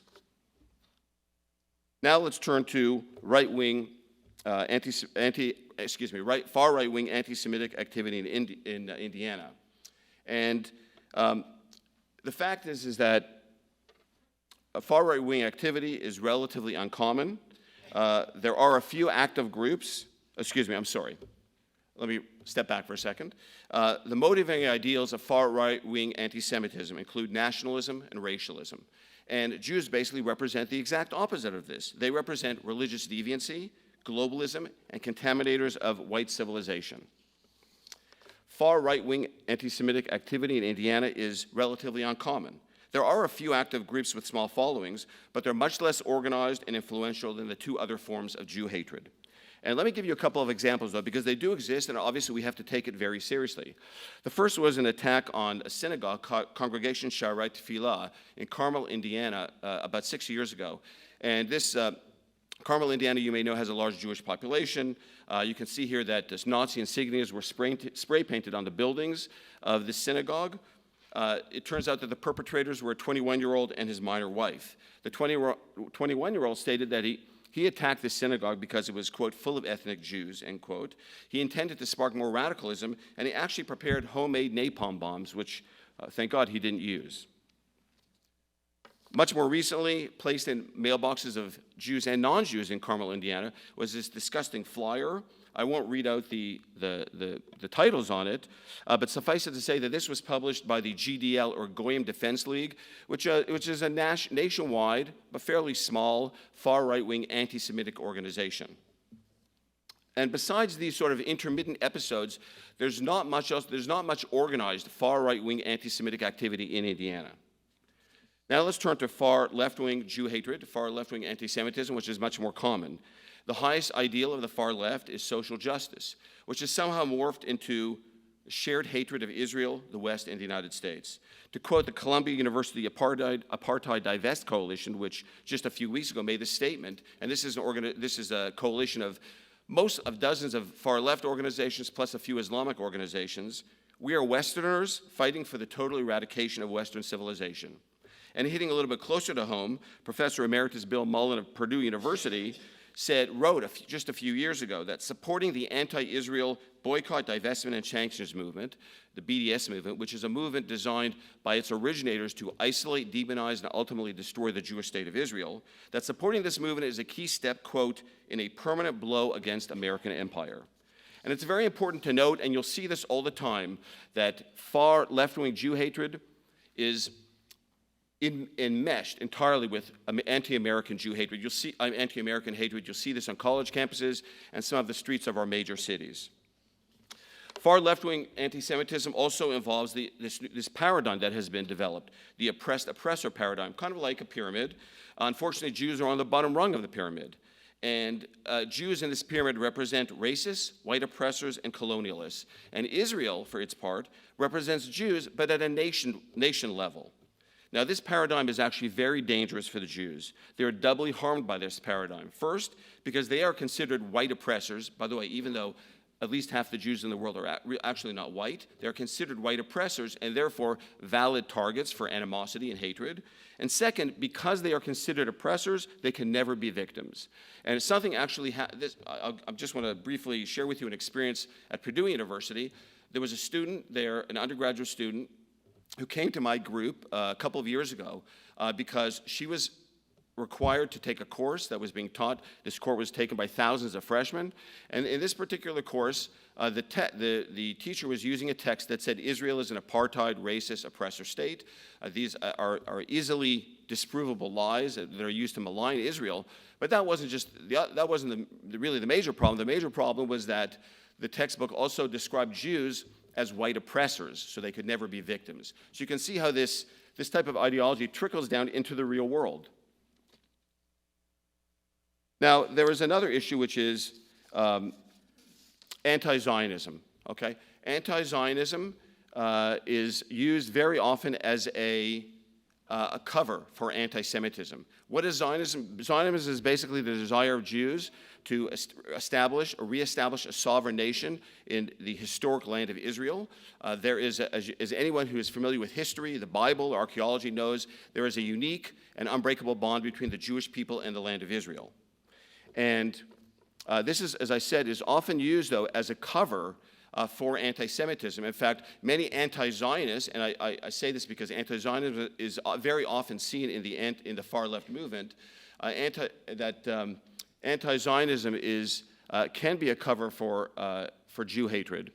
And oftentimes, anti-Zionists will basically redefine Judaism to say, well, Judaism and Jews have nothing to do with the land of Israel. But this is, in fact, anti-Semitic because they're redefining a major tenet of the Jewish religion.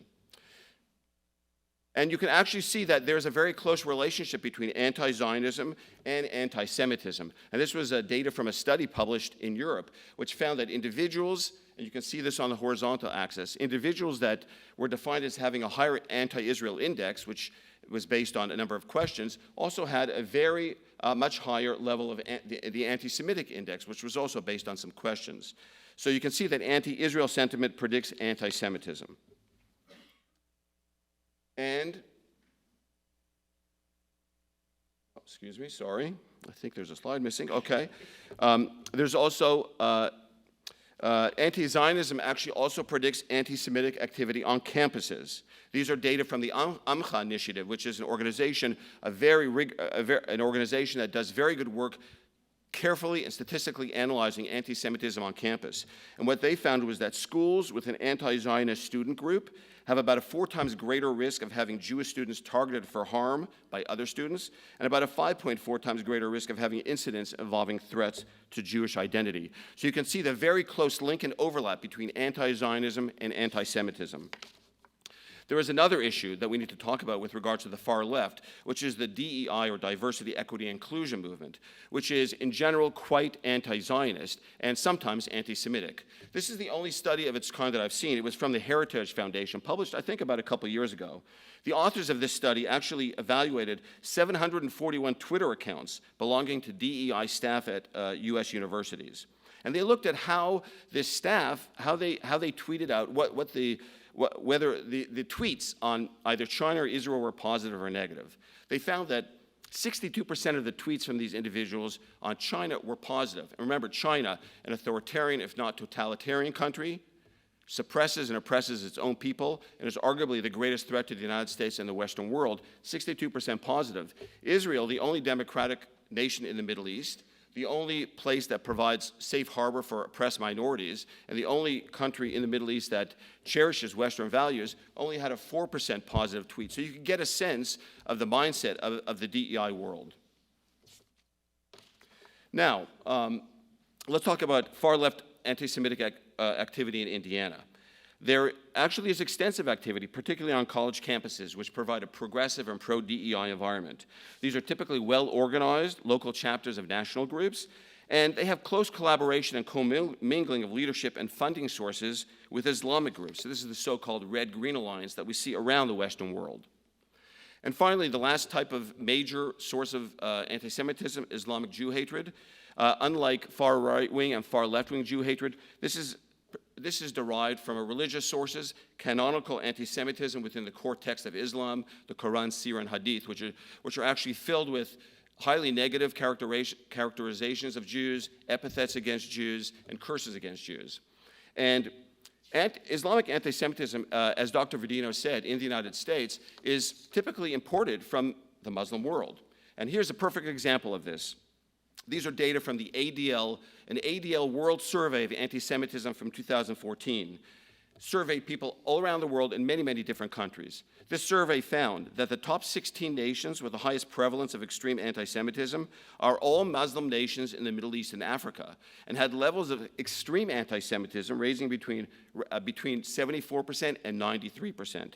So if the United States is going to be, and Dr. Verdino alluded to this issue, if the United States is going to be allowing individuals from these nations to immigrate to the United States and not vetting them for anti-Semitism, you're going to be importing very high levels of anti-Semitism, and that's, in fact, what has happened. In terms of the sources of Islamic anti-Semitism in Indiana, they're primarily local groups, which are often chapters of national and international organizations, and some mosques. Okay, now, let's talk about college campuses here, because this is really the epicenter of anti-Semitism in Indiana. Jew hatred on Indiana's campuses has definitely spiked since October 7th, no question about that, but this is not a new phenomenon. My organization in 2016 actually wrote a report on anti-Semitism, primarily at what was then called IUPUI, referred to a few other cities as well. But campus Jew hatred has risen exponentially in the last few years, as far as we can tell, and especially after the Hamas October 7th attack. And the goal of anti-Semites on campus to isolate, delegitimize, and ultimately expunge Jews and Judaism from Indiana's campuses. And I'll give you a specific example of this a little bit later. So let's talk about what were the forces of anti-Semitism on college campuses in Indiana before October 7th. And we have to understand, all these forces work together. There were huge alliances, just as Dr. Verdino was saying, a lot of alliances here and enmeshed groups. The first are faculty members. So we had faculty members who were leaders of the boycott, divestment, and sanctions movement, including the academic boycott of Israel and its supporters, something that is utterly antithetical to academic freedom. These people promoted the concept of a Jewish cabal dominating American politics, weaponized the Holocaust against the Jews, and made political attacks on Israel a religious imperative. And then there were a number of student organizations. The two most prominent, Students for Justice in Palestine, or SJP, which Dr. Verdino alluded to, and the Jewish Voice for Peace, JVP, are two of the most virulent anti-Semitic groups on campus around the country. I think that's fairly clear. There were also other groups, like the Interfaith Coalition for Palestine, which was then at IUPUI. And here are some of the social media postings. On the far left here, we see the weaponization of the Holocaust against the Jews, including on the bottom left-hand corner, we actually see a posting here that compares the tunnels under the Warsaw Ghetto that the Jews dug in order to survive with the tunnels that Hamas dug under Gaza, which was used to smuggle in armaments to annihilate Jews and also to hide the hostages that Hamas took. On the upper right-hand corner, we see cartoons that could be taken from the Nazi magazines of the 1930s. And on the bottom right-hand corner, we see glorification of jihadist terrorism, including Hamas, which is a U.S. designated terrorist entity. There were other groups as well, fringe Christian and other organizations, the Indiana Palestine Society, which accused Indiana legislators of being slaves to the, quote, Jewish Zionist, and supported violence against Jews in Israel. There was the American Friends Service Committee of Indiana, which was dedicated to the BDS movement at that time and an anti-Israel and anti-Semitic agenda. And finally, there was the Indiana Center for Middle East Peace, which is a 501c3 nonprofit organization that uses its nonprofit status to raise support for Palestinian and Hamas terrorism. And if you don't believe me, take a look at the social media post that they posted on the day of the Hamas slaughter. It is a paraglider. These were the paragliders who glided into Israel, in the famous Nova Music Festival, raped and slaughtered hundreds of young men and young women, and brought some of them back as hostages. Now, I actually had a few personal experiences as a professor at the med school at IUPUI of anti-Semitism. I want to share them with you. First, my group, Jackie, had to intervene to strip a professor on campus and JVP and ICP from running the IUPUI Holocaust Memorial Service and using it to de-Judaize the Holocaust experience. My group had to try to convince IUPUI administration to take a strong public stand, distancing itself from and condemning the academic boycott of Israel and anti-Semitic incidents on campus. We were only, unfortunately, partially successful. There was quite a lot of pushback. And finally, there were examples like this.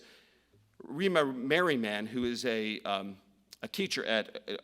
was a teacher at Al-Quds University, which is a university in Jerusalem, very strongly linked to Hamas, was invited here. Was invited to IUPUI to speak in 2015. She basically, her lecture was filled with the most vile Jew hatred. She basically tried to made up this fictitious concept that Zionism is designed as a racial, as sort of a racial ideology designed to keep Jews racially and culturally pure. I think her goal was basically to make a parallel between Judaism and Nazism. She applauded killing Jewish Zionists on social media and obliquely referred to me as a Jewish Zionist. I was concerned about this. I went to the IUPUI chancellor at the time, Nasser Pader, who referred me to a DEI counselor on campus who said, before my concerns could be addressed, I would have to admit that I was a white oppressor. Now, I was a professor at this time. You can imagine what it would be like for a student on this campus. Now let's talk about post-October 7th anti-Semitism, because it's gotten infinitely worse. And what's very interesting is the apparent coordination, and Dr. Vedina referred to this, the apparent coordination between the leadership of the U.S. designated terrorist entity Hamas and this alliance of the far left and Islamic anti-Semites on campus. What you're seeing on the bottom here are actually clips from an invaluable news service. You should take a look at it if you can. It's called MEMRI, Middle East Media Research Institute. It's basically a translation service. And what it translates here is the speech of a man, Khalid Mashal, he's one of the leaders of Hamas, who said, and this was not long ago, "We thank the great student flood which emerged from the American, European, and Western universities." What is he talking about here? Well, the student flood is referring to the term Al-Aqsa flood, which was the name that Hamas used as a term to describe its invasion of Israel. So what he basically is saying is that we understand that Hamas now has another wing of its organization, a wing on college campuses. They're doing our bidding, and we thank them for this. Let me show you an example, step by step, of what exactly happened from the leadership of Hamas down to the local level of Indianapolis. And so we start with, on October 7th, Hamas mastermind Mohammed Deif, who is now dead, made a statement. And this is, again, the day of the slaughter and massacre, the worst pogrom in Jewish history since the Holocaust. With all the possible tools at your disposal today for anyone who has a gun, it's now time to use it. Those who don't have guns, use knives, cleavers, axes, Molotovs. Use your car, trucks, or bulldozers. Here's the key point. Those who can actually join the field, and he's talking about the field of battle, can join by protesting and showing support. So he's sending a signal around the Western world here. Step number 2, the national SJP group in the U.S. gets the message, schedules a National Day of Rage for October 12th, sends out a Day of Resistance toolkit to supporters on campuses and elsewhere. And 5 days later, what happens in downtown Indianapolis? Well, we have the Day of Resistance. It's a clear line of communication here. And actually, I know very well what happened because I led a counter-protest that same day for Israel and for Jews. And the statement that the supporters of this protest, you can see the names of the organizations below. They're basically far-left organizations and Islamic-related organizations. This statement here that they made was basically the exactly identical statement to a number of other groups all around the country. It was very well coordinated, as I said. And you'll note, this is basically like a Hamas media statement here. This is basically what it is. It uses the same code words: Palestinian resistance, let me define it for you, the slaughter of the Jews; Zionist entity, Israel; settler colony, Israel; liberation to Palestine, destruction of the Jewish state of Israel. And at the very end, they're actually calling for armed confrontation with the oppressors. Who are the oppressors but Jews? At least in their mind. Now, let's go around very briefly and talk about college campuses post-October 7th. Let's talk about, first, Purdue University. Students for Justice in Palestine at Purdue. This group posted social media postings on October 7th defending the Hamas slaughter and supported designated terrorist groups. And they had on and off campus protests in coordination with regional and national groups. You can see the coordination here. It's basically they're talking about in solidarity with nationwide events. Again, clear coordination. At IUPUI, IU Indianapolis, there was faculty support for designated terrorist groups and the October 7th slaughter by Hamas. There were justifications for the Hamas attack during meetings of the Middle East Studies Association and UNICEF, and there were requests for donations to Islamic relief and pious projects, organizations directly or indirectly linked, including by the U.S. Department of State, to support for Islamic anti-Semitism and terrorism. And here was the quote from the professor on October 7th: "I support the right of occupied Palestinian people to military resistance." Again, this was going on the same day in the slaughter in Israel. This person, I'm sure, knows very well that the Gazans were not occupied. If anything, they were occupied by the Hamas army and the Hamas government. And military resistance is simply, again, a euphemism or a phrase, a code word for destroying the Jews. Students for Justice in Palestine at Purdue University, at Butler University, they have waged an anti-Semitic campaign spanning years on that campus that received nationwide media attention. And I feel badly for the Jews on that campus. They must have suffered tremendously. They targeted the Jewish campus group Hillel. It's not a Zionist group, it's a Jewish group. Again, that's putting just showing the falsehood of somehow separating anti-Zionism and anti-Semitism. And finally, they publicly supported Hamas, the U.S. designated terrorist group, after October 7th. At Indiana's flagship liberal arts university, Indiana University Bloomington, many things happened. Vandalism of Jewish students' living quarters, faculty harassment and threats toward their Jewish students, doxing of Jewish students, anti-Semitic harassment of prospective student parent tours, support for Hamas, bomb threats against Jewish groups, hate mail directed towards Jewish faculty, anti-Semitism within student government, and chanting of anti-Semitic slogans. And I want to give you an example here. This is a social media posting of a mother who brought her son to a prospective campus tour. I have to read it out for you because you get a sense, you can only get a sense of exactly what was going on if you read this. As for the protesters, we had been informed that they may be out and we were instructed to not engage. There were probably 6 groups of kids being led around campus on Saturday. We saw a group of protesters early on, then they followed us to another spot and formed a semicircle between our 2 guides. All were wearing masks to cover their faces. One guy in the group was more vocal than the rest, and he started yelling his rant over our tour guide's voice. She was visibly shaken and her voice started to quiver, but she held her ground and kept it together. I think campus security should keep a better handle on this sort of thing. They were too close. This is not okay. What is going on here? IU is filled with Jewish students. By the way, this lady is not Jewish, okay? And let me explain exactly what's happening here. These agitators know very well that there are many, many Jewish students who come from out of state to attend IU because of its excellent education, particularly at the business school. These were prospective tours of the business school. Their goal here is to intimidate, threaten, and prevent, and basically to make Jewish students afraid of coming here. And I actually know of a couple of stories of Jewish prospective students who toured IU who said, I'm not coming here, I'm going to the South. I'm going to some school in the South that doesn't have anti-Semitism like this. And it's because of all these issues that Attorney General Rokita and others called for Indiana higher education institutions to combat anti-Semitism. And I will say that Unfortunately, I have not seen much progress in this area. I know that IU, for example, came out with a statement, basically a statement about when and where and how protests and agitations could occur on campus, but they're still not addressing the elephant in the room, which is that Jewish students are being treated differently than other, threatening, intimidation, and so on. That has to be addressed.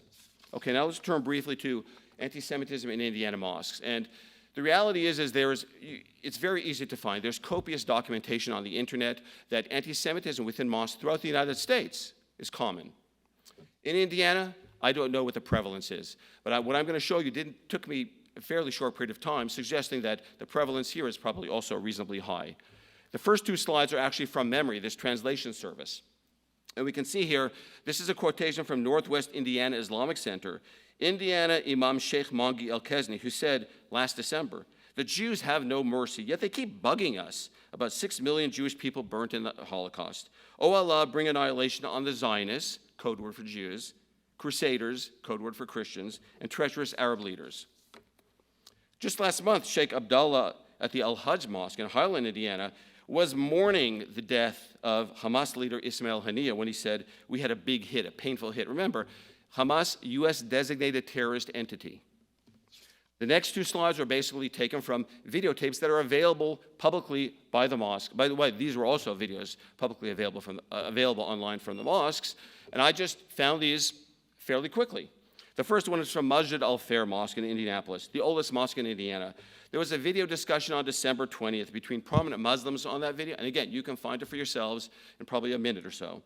This video included sympathy with Hamas, while at the same time making it clear that one has to be, quote, selective of how you deliver your message, end quote, since Hamas is a designated terrorist entity. Promoted anti-Semitic and anti-Zionist conspiracy theories. Recognized that there exists an Islamic war against Zionists, that is, Jews. Redefined Jews and Judaism in a very negative way, and noted, by the way, that deceiving non-Muslims becomes, quote, a virtue to achieving victory. The Al-Huda Islamic Center of Indiana Fishers also easily found a publicly available video. This is the largest Muslim congregation in the state, and several videos after October 7th showed support for the designated terrorist entity Hamas, classic theological Islamic anti-Semitism, including a Quranic quote, "Don't take Jews for allies," and affiliations with individuals who support anti-Semitic jihad. Now, one thing I should mention, and this was sort of also alluded to by Dr. Vidino, the concern that there are individuals or cells in Indiana which could cause which pose a serious violent threat. FBI Director Christopher Wray just earlier this year in Senate testimony said the threat of homegrown or foreign jihadists alone or in cells was high, but since October 7th has risen to a much higher level. And I just want to point out to all of you that Jews are likely to be the primary target given the history of these type of cells around the world. Individual Jews, community centers, synagogues, schools. So this is something that really needs to be kept in mind. Finally, I want to end up with some law enforcement issues related to combating anti-Semitism. First of all, law enforcement needs to assume that the protesters/agitators that you see at these anti-Israel/anti-Semitic protests are well-trained and professional. Maybe not all of them, but many of them. I'll give you an example of how they're educated and trained. You see this text here, or this social media posting. This was from the New York area. And same groups, basically, it's maybe hard for you to read, but basically it says, to circumvent NYPD surveillance operations. What do they suggest they do? Cover your face. Put your phone on airplane mode. Arrive and lead protests in groups. Always stay in groups. And remember, never talk to the police. These are professional agitators to a certain extent. The other issue that you may come in contact with is the concept of Islamophobia as a weapon. Now, let me preface this by saying that Muslim Americans, like individuals of every other religion or creed, deserve complete law enforcement protection, okay, to the full extent of the law. That's obvious. But the concept of Islamophobia is quite different from this. The concept of Islamophobia was actually generated by Iran in the 1970s, and it did it to use it as a shield to protect its nefarious efforts as well as those of its proxies from criticism. And very often you'll see that people who aim Islamophobia use it as a sort of an accusation have three aims. The first is to suppress legitimate criticism of Islamic ideology and Islamic-motivated behavior, especially when, particularly in this situation when we're dealing with Jews. Second, to prevent victims of Islamic-related attacks from receiving the protection and support they need. And CARE, the Council on American Islamic Relations, is particularly egregious in this area. They use this all the time to protect offenders on college campuses who have committed anti-Semitic attacks against Jewish students. And finally, and relevant for you, it's intended to ward off any investigation by law enforcement. So it's imperative that law enforcement not be intimidated by this accusation. My second to last slide. Support for terrorism is a crime in Indiana, and I hope everyone here knows that in Indiana Code 35-46.5, the Indiana Code makes material support for terrorism illegal. And in 2010, the U.S. Supreme Court ruled that material support for terrorism may include speech. Now, I'm not a lawyer. I can't, that's not the world I live in, but I feel like I've shown you some information suggesting that there is some speech supportive of terrorist organizations that have occurred in Indiana. So in conclusion, anti-Semitism is a global and existential threat that exists across the ideological spectrum.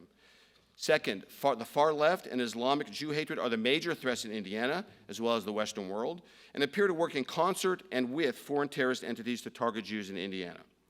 Obviously, that would have to be proven in court, I suppose, from a legal standpoint, but it's certainly highly suggestive of that. And finally, law enforcement should be aware of the strategies used by anti-Semites to protect themselves and of the laws available to protect Jews.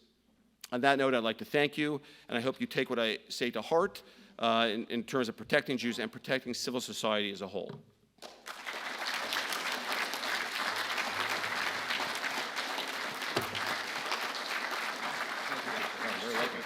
Sure. Yeah. Thank you, Doctor, very much. If you could stay with me for a second, I wanted to make sure the audience had an opportunity to ask you some questions too, even though you spoke a little too long. Any questions for Dr. Friedman, please? Dr. Friedman, thank you very much. Thank you so much. Yes, thank you, sir. And now to bring us in for a landing here is our very own Indiana Solicitor General James Barda. In this important role, James handles our constitutional challenges and other litigation that's of vital importance to the state of Indiana, our client. Previously, he served within the office of Deputy Solicitor General under our first and longtime Solicitor General, Tom Fisher. Before that, he was in private practice as an associate and later a partner. Wait till you see his face. You're not going to believe he was a partner. He's so young. A partner at the litigation boutique. Remember that when we interviewed you? At the litigation boutique, Molo Lampkin in D.C. But he is a definite Hoosier, born and bred. James also taught at Georgetown University Law Center. In addition, he clerked for Judge Raymond Kethledge of the U.S. Court of Appeals for the Sixth Circuit and Judge Stephen Murphy III of the U.S. District Court for the Eastern District of Michigan. So today, and I hope it's up to some extent pinging off the last couple slides from Dr. Friedman, as well as Dr. Vendito as well, James will focus on how the First Amendment applies to anti-Semitic protests, looking to answer such questions as whether universities can prevent organized chants of anti-Semitic slogans or remove encampments set up on campus, among many other things. So, James, take us away, please. Thank you.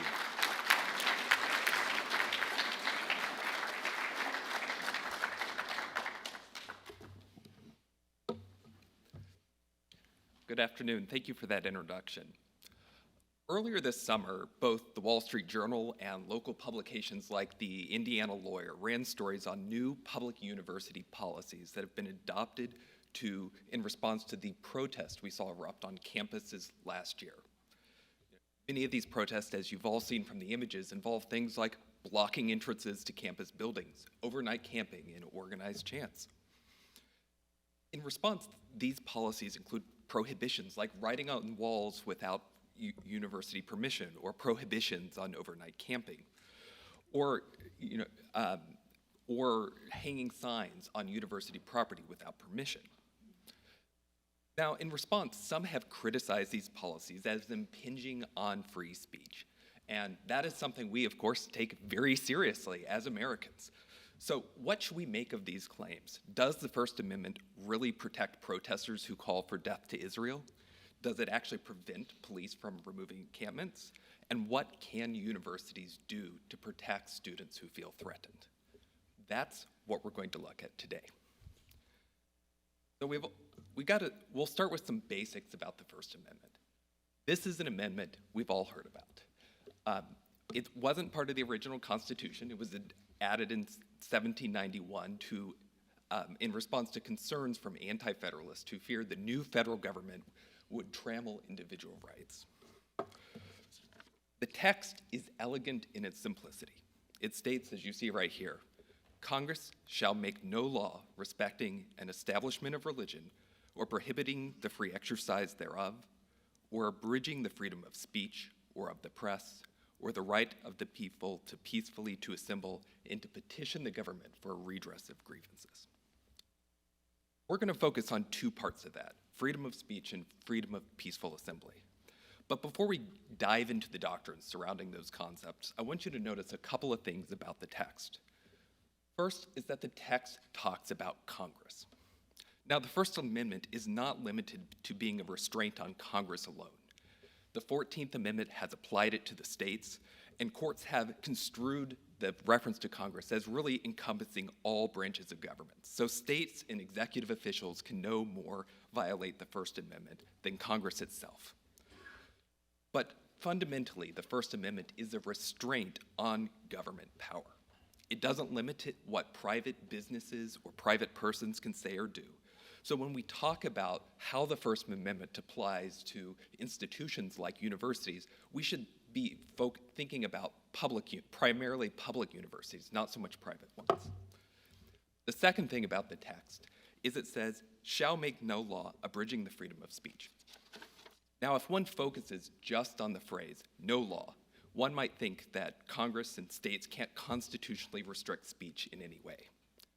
If a law places the slightest restraint on a person's ability to speak or write, it's game over. But it's important to remember that those who drafted and ratified the amendment didn't say no law abridging speech. They said no law abridging the freedom of speech. The reason why is that freedom of speech was a historically sort of recognized freedom in the founding generation's mind. They saw this liberty as not including a license to do whatever you wanted, but as protecting a freedom that Americans had long enjoyed. And the third thing we want to think about when we're looking at the text is the term speech. We need to think about speech broadly. Speech for First Amendment purposes isn't limited to spoken words. Writing, broadcasting, and even some activities can constitute speech. For example, wearing an armband that conveys a message, or burning a flag in protest, or designing a website can be speech for purposes of the First Amendment. When it comes to activities, though, the activities have to be expressive to come within the amendment scope. Pure conduct that has no expressive value, such as camping or just trespassing on someone's property, isn't necessarily speech. It has to convey a message that others are going to understand. Okay. With those sort of basics out of the way, let's turn to how courts have understood the First Amendment, and particularly the protection for freedom of speech over the years. The framers designed the protection for freedom of speech to, as one recent decision says, to protect freedom to think as you will and to speak as you think. They saw protections for speech, and particularly political speech, as vital to a free society. So important is this freedom that the government may not prohibit someone from speaking their mind simply because those in power think the idea is wrong-headed or repugnant. As the Supreme Court has said, and I quote, "If there is a bedrock principle underlying the First Amendment, it is that the government may not prohibit the expression of an idea simply because society finds the idea itself offensive or disagreeable." And over the years, courts have repeatedly sustained this principle. In one of the foundational First Amendment cases, the Supreme Court said that a student could not be expelled for refusing to say the Pledge of Allegiance. That might have seemed un-American to many people at the time, but it was protected. And the principle that there is no sort of false or wrong idea under the First Amendment has some immediate implications when it comes to dealing with students and other speakers at public universities. One of those is that university officials can't prohibit one student from speaking just because they don't like the message. Police can't tell a protester holding a pro-Israel sign that only pro-Hamas signs are allowed. And by the same token, police can't tell a, pro-Hamas, can't push pro-Jewish demonstrators off campus while allowing pro-Hamas demonstrations. Each side has to get its say. But this doesn't mean that public officials themselves can't weigh in on an issue. A public official, like the governor or a public university president, can take sides. They can express support for Israel or concern for the Palestinian people without violating the First Amendment. The government itself is allowed to have its say, just like private speakers are. What the First Amendment prohibits is the government trying to suppress one group of private speakers and silence their message.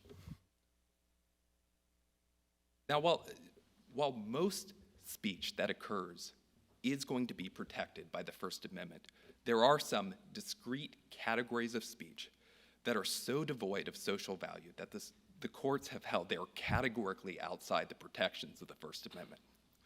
The first of these is threats. True threats are serious expressions of intent to commit violence. For example, a mugger's statement, "Give me your money or I'll kill you," is not protected speech. But true threats don't include jest or hyperbole. If a wife tells her husband in a moment of exasperation, "I'm going to kill you if you forget to buy milk again," that's likely not a threat. It's an overstatement, but it's not a serious intent to commit violence. That high standard for a true threat means that many ugly things people say to one another won't qualify as an actual threat. It probably wouldn't be a threat for an activist to say she wished she didn't go to school with Jews, but it would cross the line for the activist to point a gun at a Jewish student and say, "Leave campus or I'm going to pull the trigger." A second category of unprotected speech is called fighting words. Fighting words are face-to-face personal insults that, by their very utterance, tend to inflict injury and incite an immediate breach of the peace. For example, in the 1940s, a time when sensitivities were a little different than now, the Supreme Court said that calling a town marshal to his face a goddamned racketeer and fascist qualified as fighting words because those words would provoke the average citizen to violence. Today, I suspect that calling a policeman a fascist probably wouldn't constitute fighting words because society itself has shifted. And as with the true threats exception, the fighting words exception is quite narrow. The Seventh Circuit, for example, has said that the mere act of carrying flags with swastikas through a Jewish section of town isn't enough to invoke the doctrine. But the principle still applies. A face-to-face personal insult likely to incite violence isn't protected speech. At this point, however, we do need to keep in mind there is an important sort of qualification to the fighting words doctrine. The doctrine can't be used to suppress political speech that might offend some listeners. Or put another way, an otherwise protected message doesn't lose its protection simply because someone in the audience decides to act lawlessly. In practical terms, this means that the government can't silence a speaker because the audience disagrees with the message and threatens to riot. Why does this make sense? Well, consider this example. During the civil rights era, there were plenty of situations in which white crowds threatened black civil rights protesters with violence. Sometimes police tried to prevent a violent outbreak by removing the black civil rights protesters, but that caused their message to be suppressed. And so the Supreme Court made clear in a series of cases that the proper solution was to try to control the crowd. You can see how this principle would carry over in the context of university demonstrations. if a speaker, be he pro-Palestine, pro-Israel, or pro some other cause, expresses a message that conveys a particular point of view, and the crowd doesn't like it and threatens to riot, police can't simply respond by silencing the speaker. They first have to try to do something about the crowd itself. As one court has pithily put it, the First Amendment doesn't permit a heckler's veto. A third category of unprotected speech we need to think about is incitement. Statements constitute incitement must meet a two-part test. First, they must be directed towards inciting or producing imminent lawless action. And second, they must actually be likely to do so. This means that abstract teaching about the proper use of force in a university classroom isn't incitement to violence. The words must have some more immediate impact. There's actually a famous case about this from Indiana that helps to illustrate how this test applies in practice.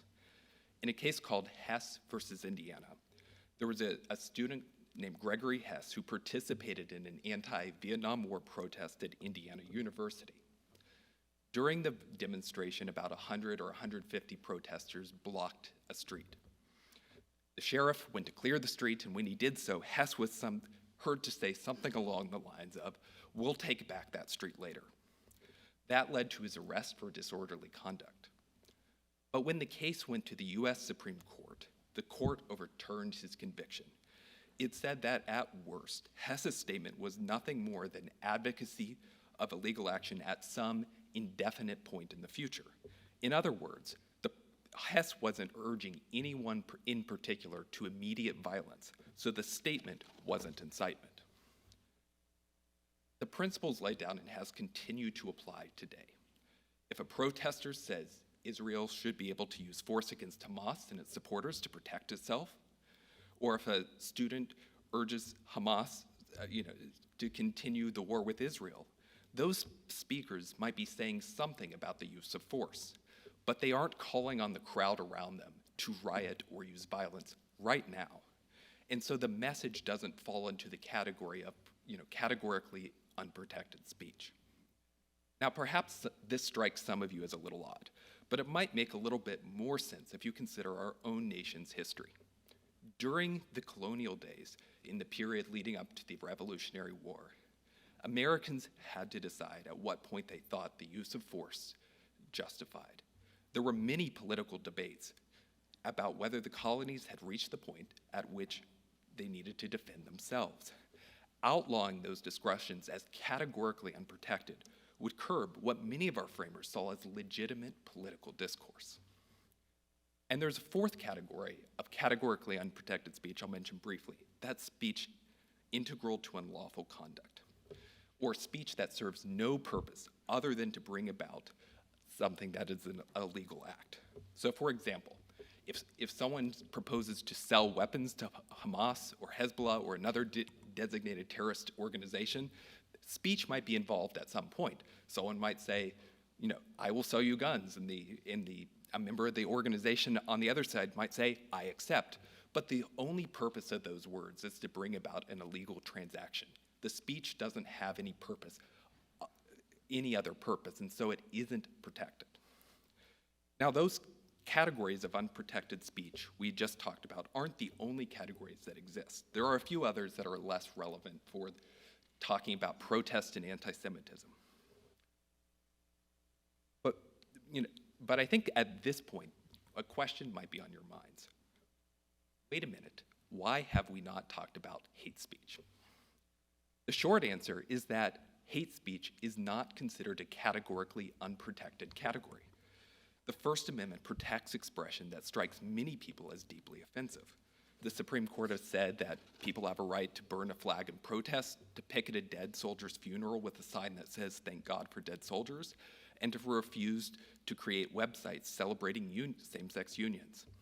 The First Amendment's protections don't stop at the point at which speech offends, but there are nonetheless some things governments can do to prevent chaos and to protect people from violence. So what are the things governments can do? I'm going to break this down into three categories. The first is content-based restrictions. content-based restrictions are what they sound like. Rules that make some reference to the content of speech. For example, a rule that says it's okay to post signs about political topics but not religious topics would be a content-based rule, because there's no way to know whether it applies to a message without asking what the message says. The legal rules governing content-based restrictions are complex, but what you need to know is that generally the government will face an uphill battle in justifying them. Most content-based restrictions are going to be subject to exacting scrutiny by courts. And to justify a restriction, the government must show that the regulation serves a compelling interest, that is, an interest of the highest order, and that there's no other way of achieving its objective that would be less burdensome to speech. That is a tough standard to satisfy. The Supreme Court regularly holds unconstitutional content-based restrictions, but there are a few situations when they survive. Take an example mentioned by Dr. Friedman earlier today, the federal statute that prohibits material support for terrorism. For the most part, this statute raises no First Amendment concerns because simply providing someone with guns or won't involve speech. But there are a few scenarios the statute covers that do involve speech, such as providing advanced training or expertise to a terrorist organization. To train someone or to give them expertise, you have to talk. But the Supreme Court has held that the statute doesn't violate the First Amendment. It explained that combating terrorism is an extremely important government objective, and banning material support for terrorist organizations is necessary to achieve that objective. And perhaps in an example more close to home, the Supreme Court has likewise signaled that there are things universities can do to prevent severe harassment. Generally, the harassment has to be severe, pervasive, and objectively offensive. But there are situations in which it can get so bad that it isn't going to be protected by the First Amendment. While most content-based restrictions are going to be subject to strict scrutiny, there are a few situations in which they will be held to a less exacting standard.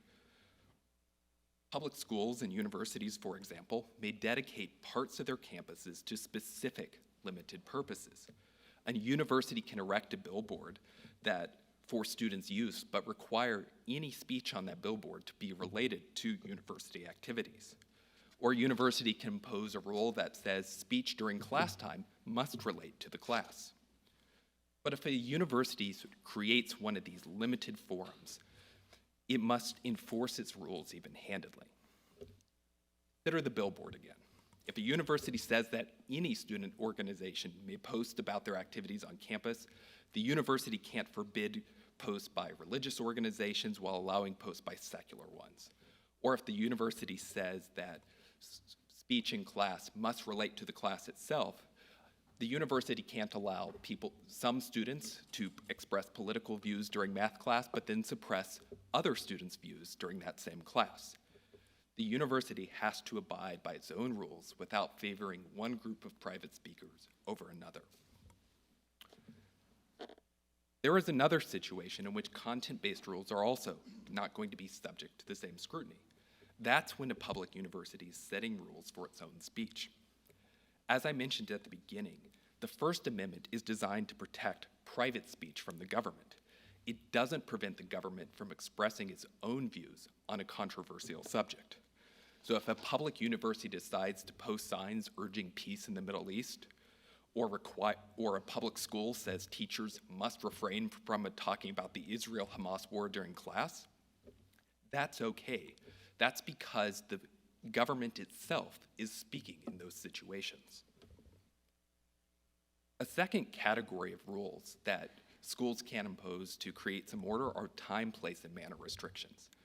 These are content-neutral rules that govern when, where, and how messages may be expressed. Classic examples are rules that prohibit the use of trucks with powerful speakers, that prohibit persons from painting messages on buildings, or that prohibit protests continuing overnight. When it comes to time, place, and manner restrictions, public universities and other government actors have more leeway. This reflects the reality that governments must be able to have some ability to impose order. A public university could not function well if anyone had the right to whip out a megaphone in the middle of class and start shouting at the top of their lungs. Chaos would result. In recognition of this, courts will uphold time, place, and manner restrictions so long as they are content neutral, narrowly tailored to serve a significant government interest, and leave open alternative means of communication. So let's break that down. Content neutral, that means the rule applies to all speech regardless of the message. If courts have to ask what the content of the message is to determine whether the rule applies, it isn't content neutral. The rule also has to be narrowly tailored to serve a significant government interest. Basically, this requirement demands the government to show there is a good reason for the rule, that the reason isn't pretextual, and that the rule actually serves its purpose. And then finally, the rule has to leave open sufficient alternative means of communication. The rule can't be so onerous as to effectively prohibit all expression. So if a university is going to adopt a policy that prohibits the use of loudspeakers after 9 p.m. or bans parades in the library, it can do so, but it needs to provide students another way in which they can express themselves. The third category of rules we're going to look at is regulations of conduct that incidentally impact speech. Both time, place, and manner restrictions and content restrictions are rules directed at expressive activity itself. But there's a whole class of laws that, while they may occasionally impact speech, aren't designed to do so. For example, a rule that against destroying draft cards or a rule against camping in certain areas is likely going to be just a regular regulation of conduct that may sometimes affect speech, but isn't designed to do so. Recognizing that governments need to be able to regulate conduct, the Supreme Court applies a somewhat more forgiving standard to these types of rules. A rule aimed at conduct will be upheld if it's content neutral, advances an important government interest unrelated to the suppression of free speech, and does not burden speech more than necessary. So under the standard, the Supreme Court has upheld rules that prevent people from destroying draft notices, and it's likely that this standard would be applied to a variety of university policies that govern conduct, such as policies about camping or creating fires on campus. A lot of those rules aren't designed to, aren't directed at expression. They're simply designed to protect university property. Now, we could say a lot more about any of the rules we've covered today, and there's a whole slew of doctrines surrounding the First Amendment we don't have time to get into, such as doctrines about vague rules or overbroad rules. A half an hour simply isn't enough time to exhaust the First Amendment, but I think you should have a general idea of what universities can and can't do. Public universities can adopt a variety of policies that prevents protests from bringing campus life to a halt and threatening the safety of students. But universities can't go so far as to ban private speakers simply because they don't like the message or favor one group of private speakers over another. In closing, there is one more First Amendment freedom that we should mention briefly. That's the right of the people to peacefully assemble. In modern days, the right of assembly tends to be subsumed within discussions of free speech. The Supreme Court doesn't tend to discuss free assembly separate from free speech in the context of protest, assemblies, and parades. But one reason I don't want to leave without mentioning it is that it is a rather unique freedom.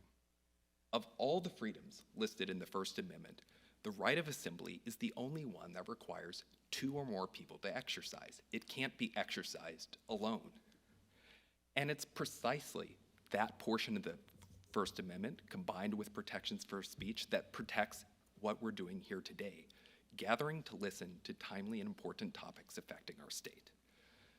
Thank you very much for your attention today.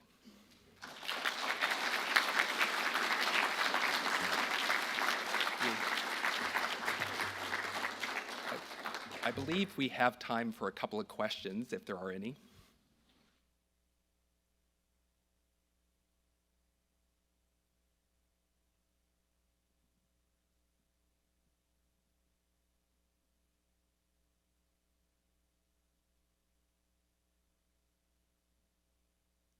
Are you able to talk for just a moment about the protections under Title VI of the Civil Rights Act of 1964? Because we hear so much about that today, and it's almost like, going forward from First Amendment. So I'd really appreciate that. Sure. So, in general, that provision of the Civil Rights Act prevents discrimination on the basis of religion, national origin, and so on, and it places on public universities receiving federal funds an obligation to ensure that students won't be excluded from protected activities. And so I think where this has kind of come to ground in the wake of protests is there's been a number of cases around the nation in which students have alleged that universities have favored protesters that were demonstrating in support of Hamas in the wake of October 7th to the point of effectively excluding students from campus life, such as allowing protesters to block the entry of Jewish students to campus buildings, and so that they could not attend class safely. And there's a couple of cases that are talked about more in the opinion the office has issued, but I think those really go to show that there is a point at which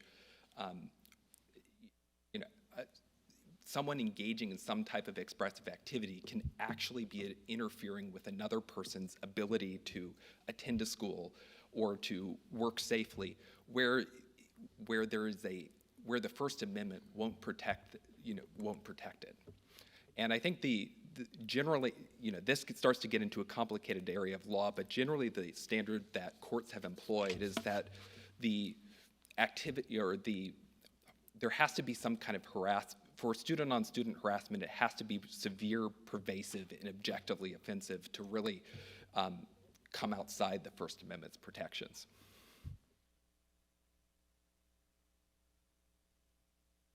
I think there's another one.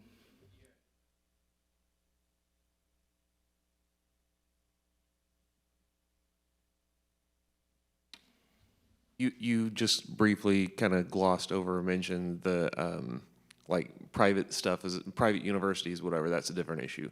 Are they basically like my house? Somebody comes onto my property, I have the right to say you got to get off, regardless of what they're saying, or how does that work? That's different from public.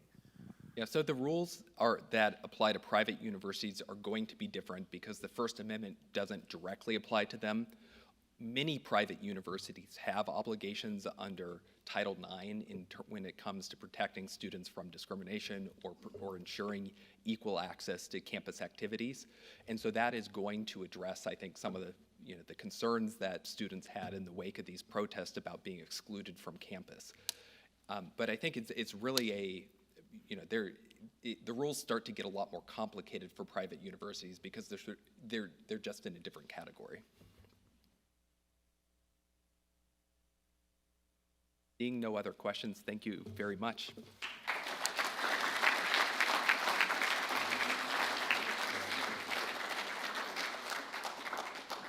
Thank you, Mr. Solicitor General. I appreciate that. There's not many people in the state of Indiana that can go deep into a Friday afternoon on constitutional law. So, and you didn't lose anybody, doesn't look like. So, thank you, James. Appreciate it. We are serious people at the Office of Attorney General, and I appreciate all the staff that's been here, all the staff that have helped organize us today. And this is a first, at least for Indiana state government and maybe for the state as a whole, this kind of topic, especially at this time. And I think we've proven that it's needed and that it's useful. And I hope you feel the same way. Like I said, we're applying for CLE credits. We may have gotten them already, I'm not sure. And more importantly than that even, I said that we'd have some refreshments and socialization here afterwards. So please look forward to talking with you there. And otherwise, have a great weekend. I want to thank our speakers again for coming long and short distances to provide such a great insight. And I want to thank you all, those that were here who asked the good questions, and they were all good. I appreciate your attention, and I appreciate the Hoosiers that you all are. Thank you very much, and I'll see you outside.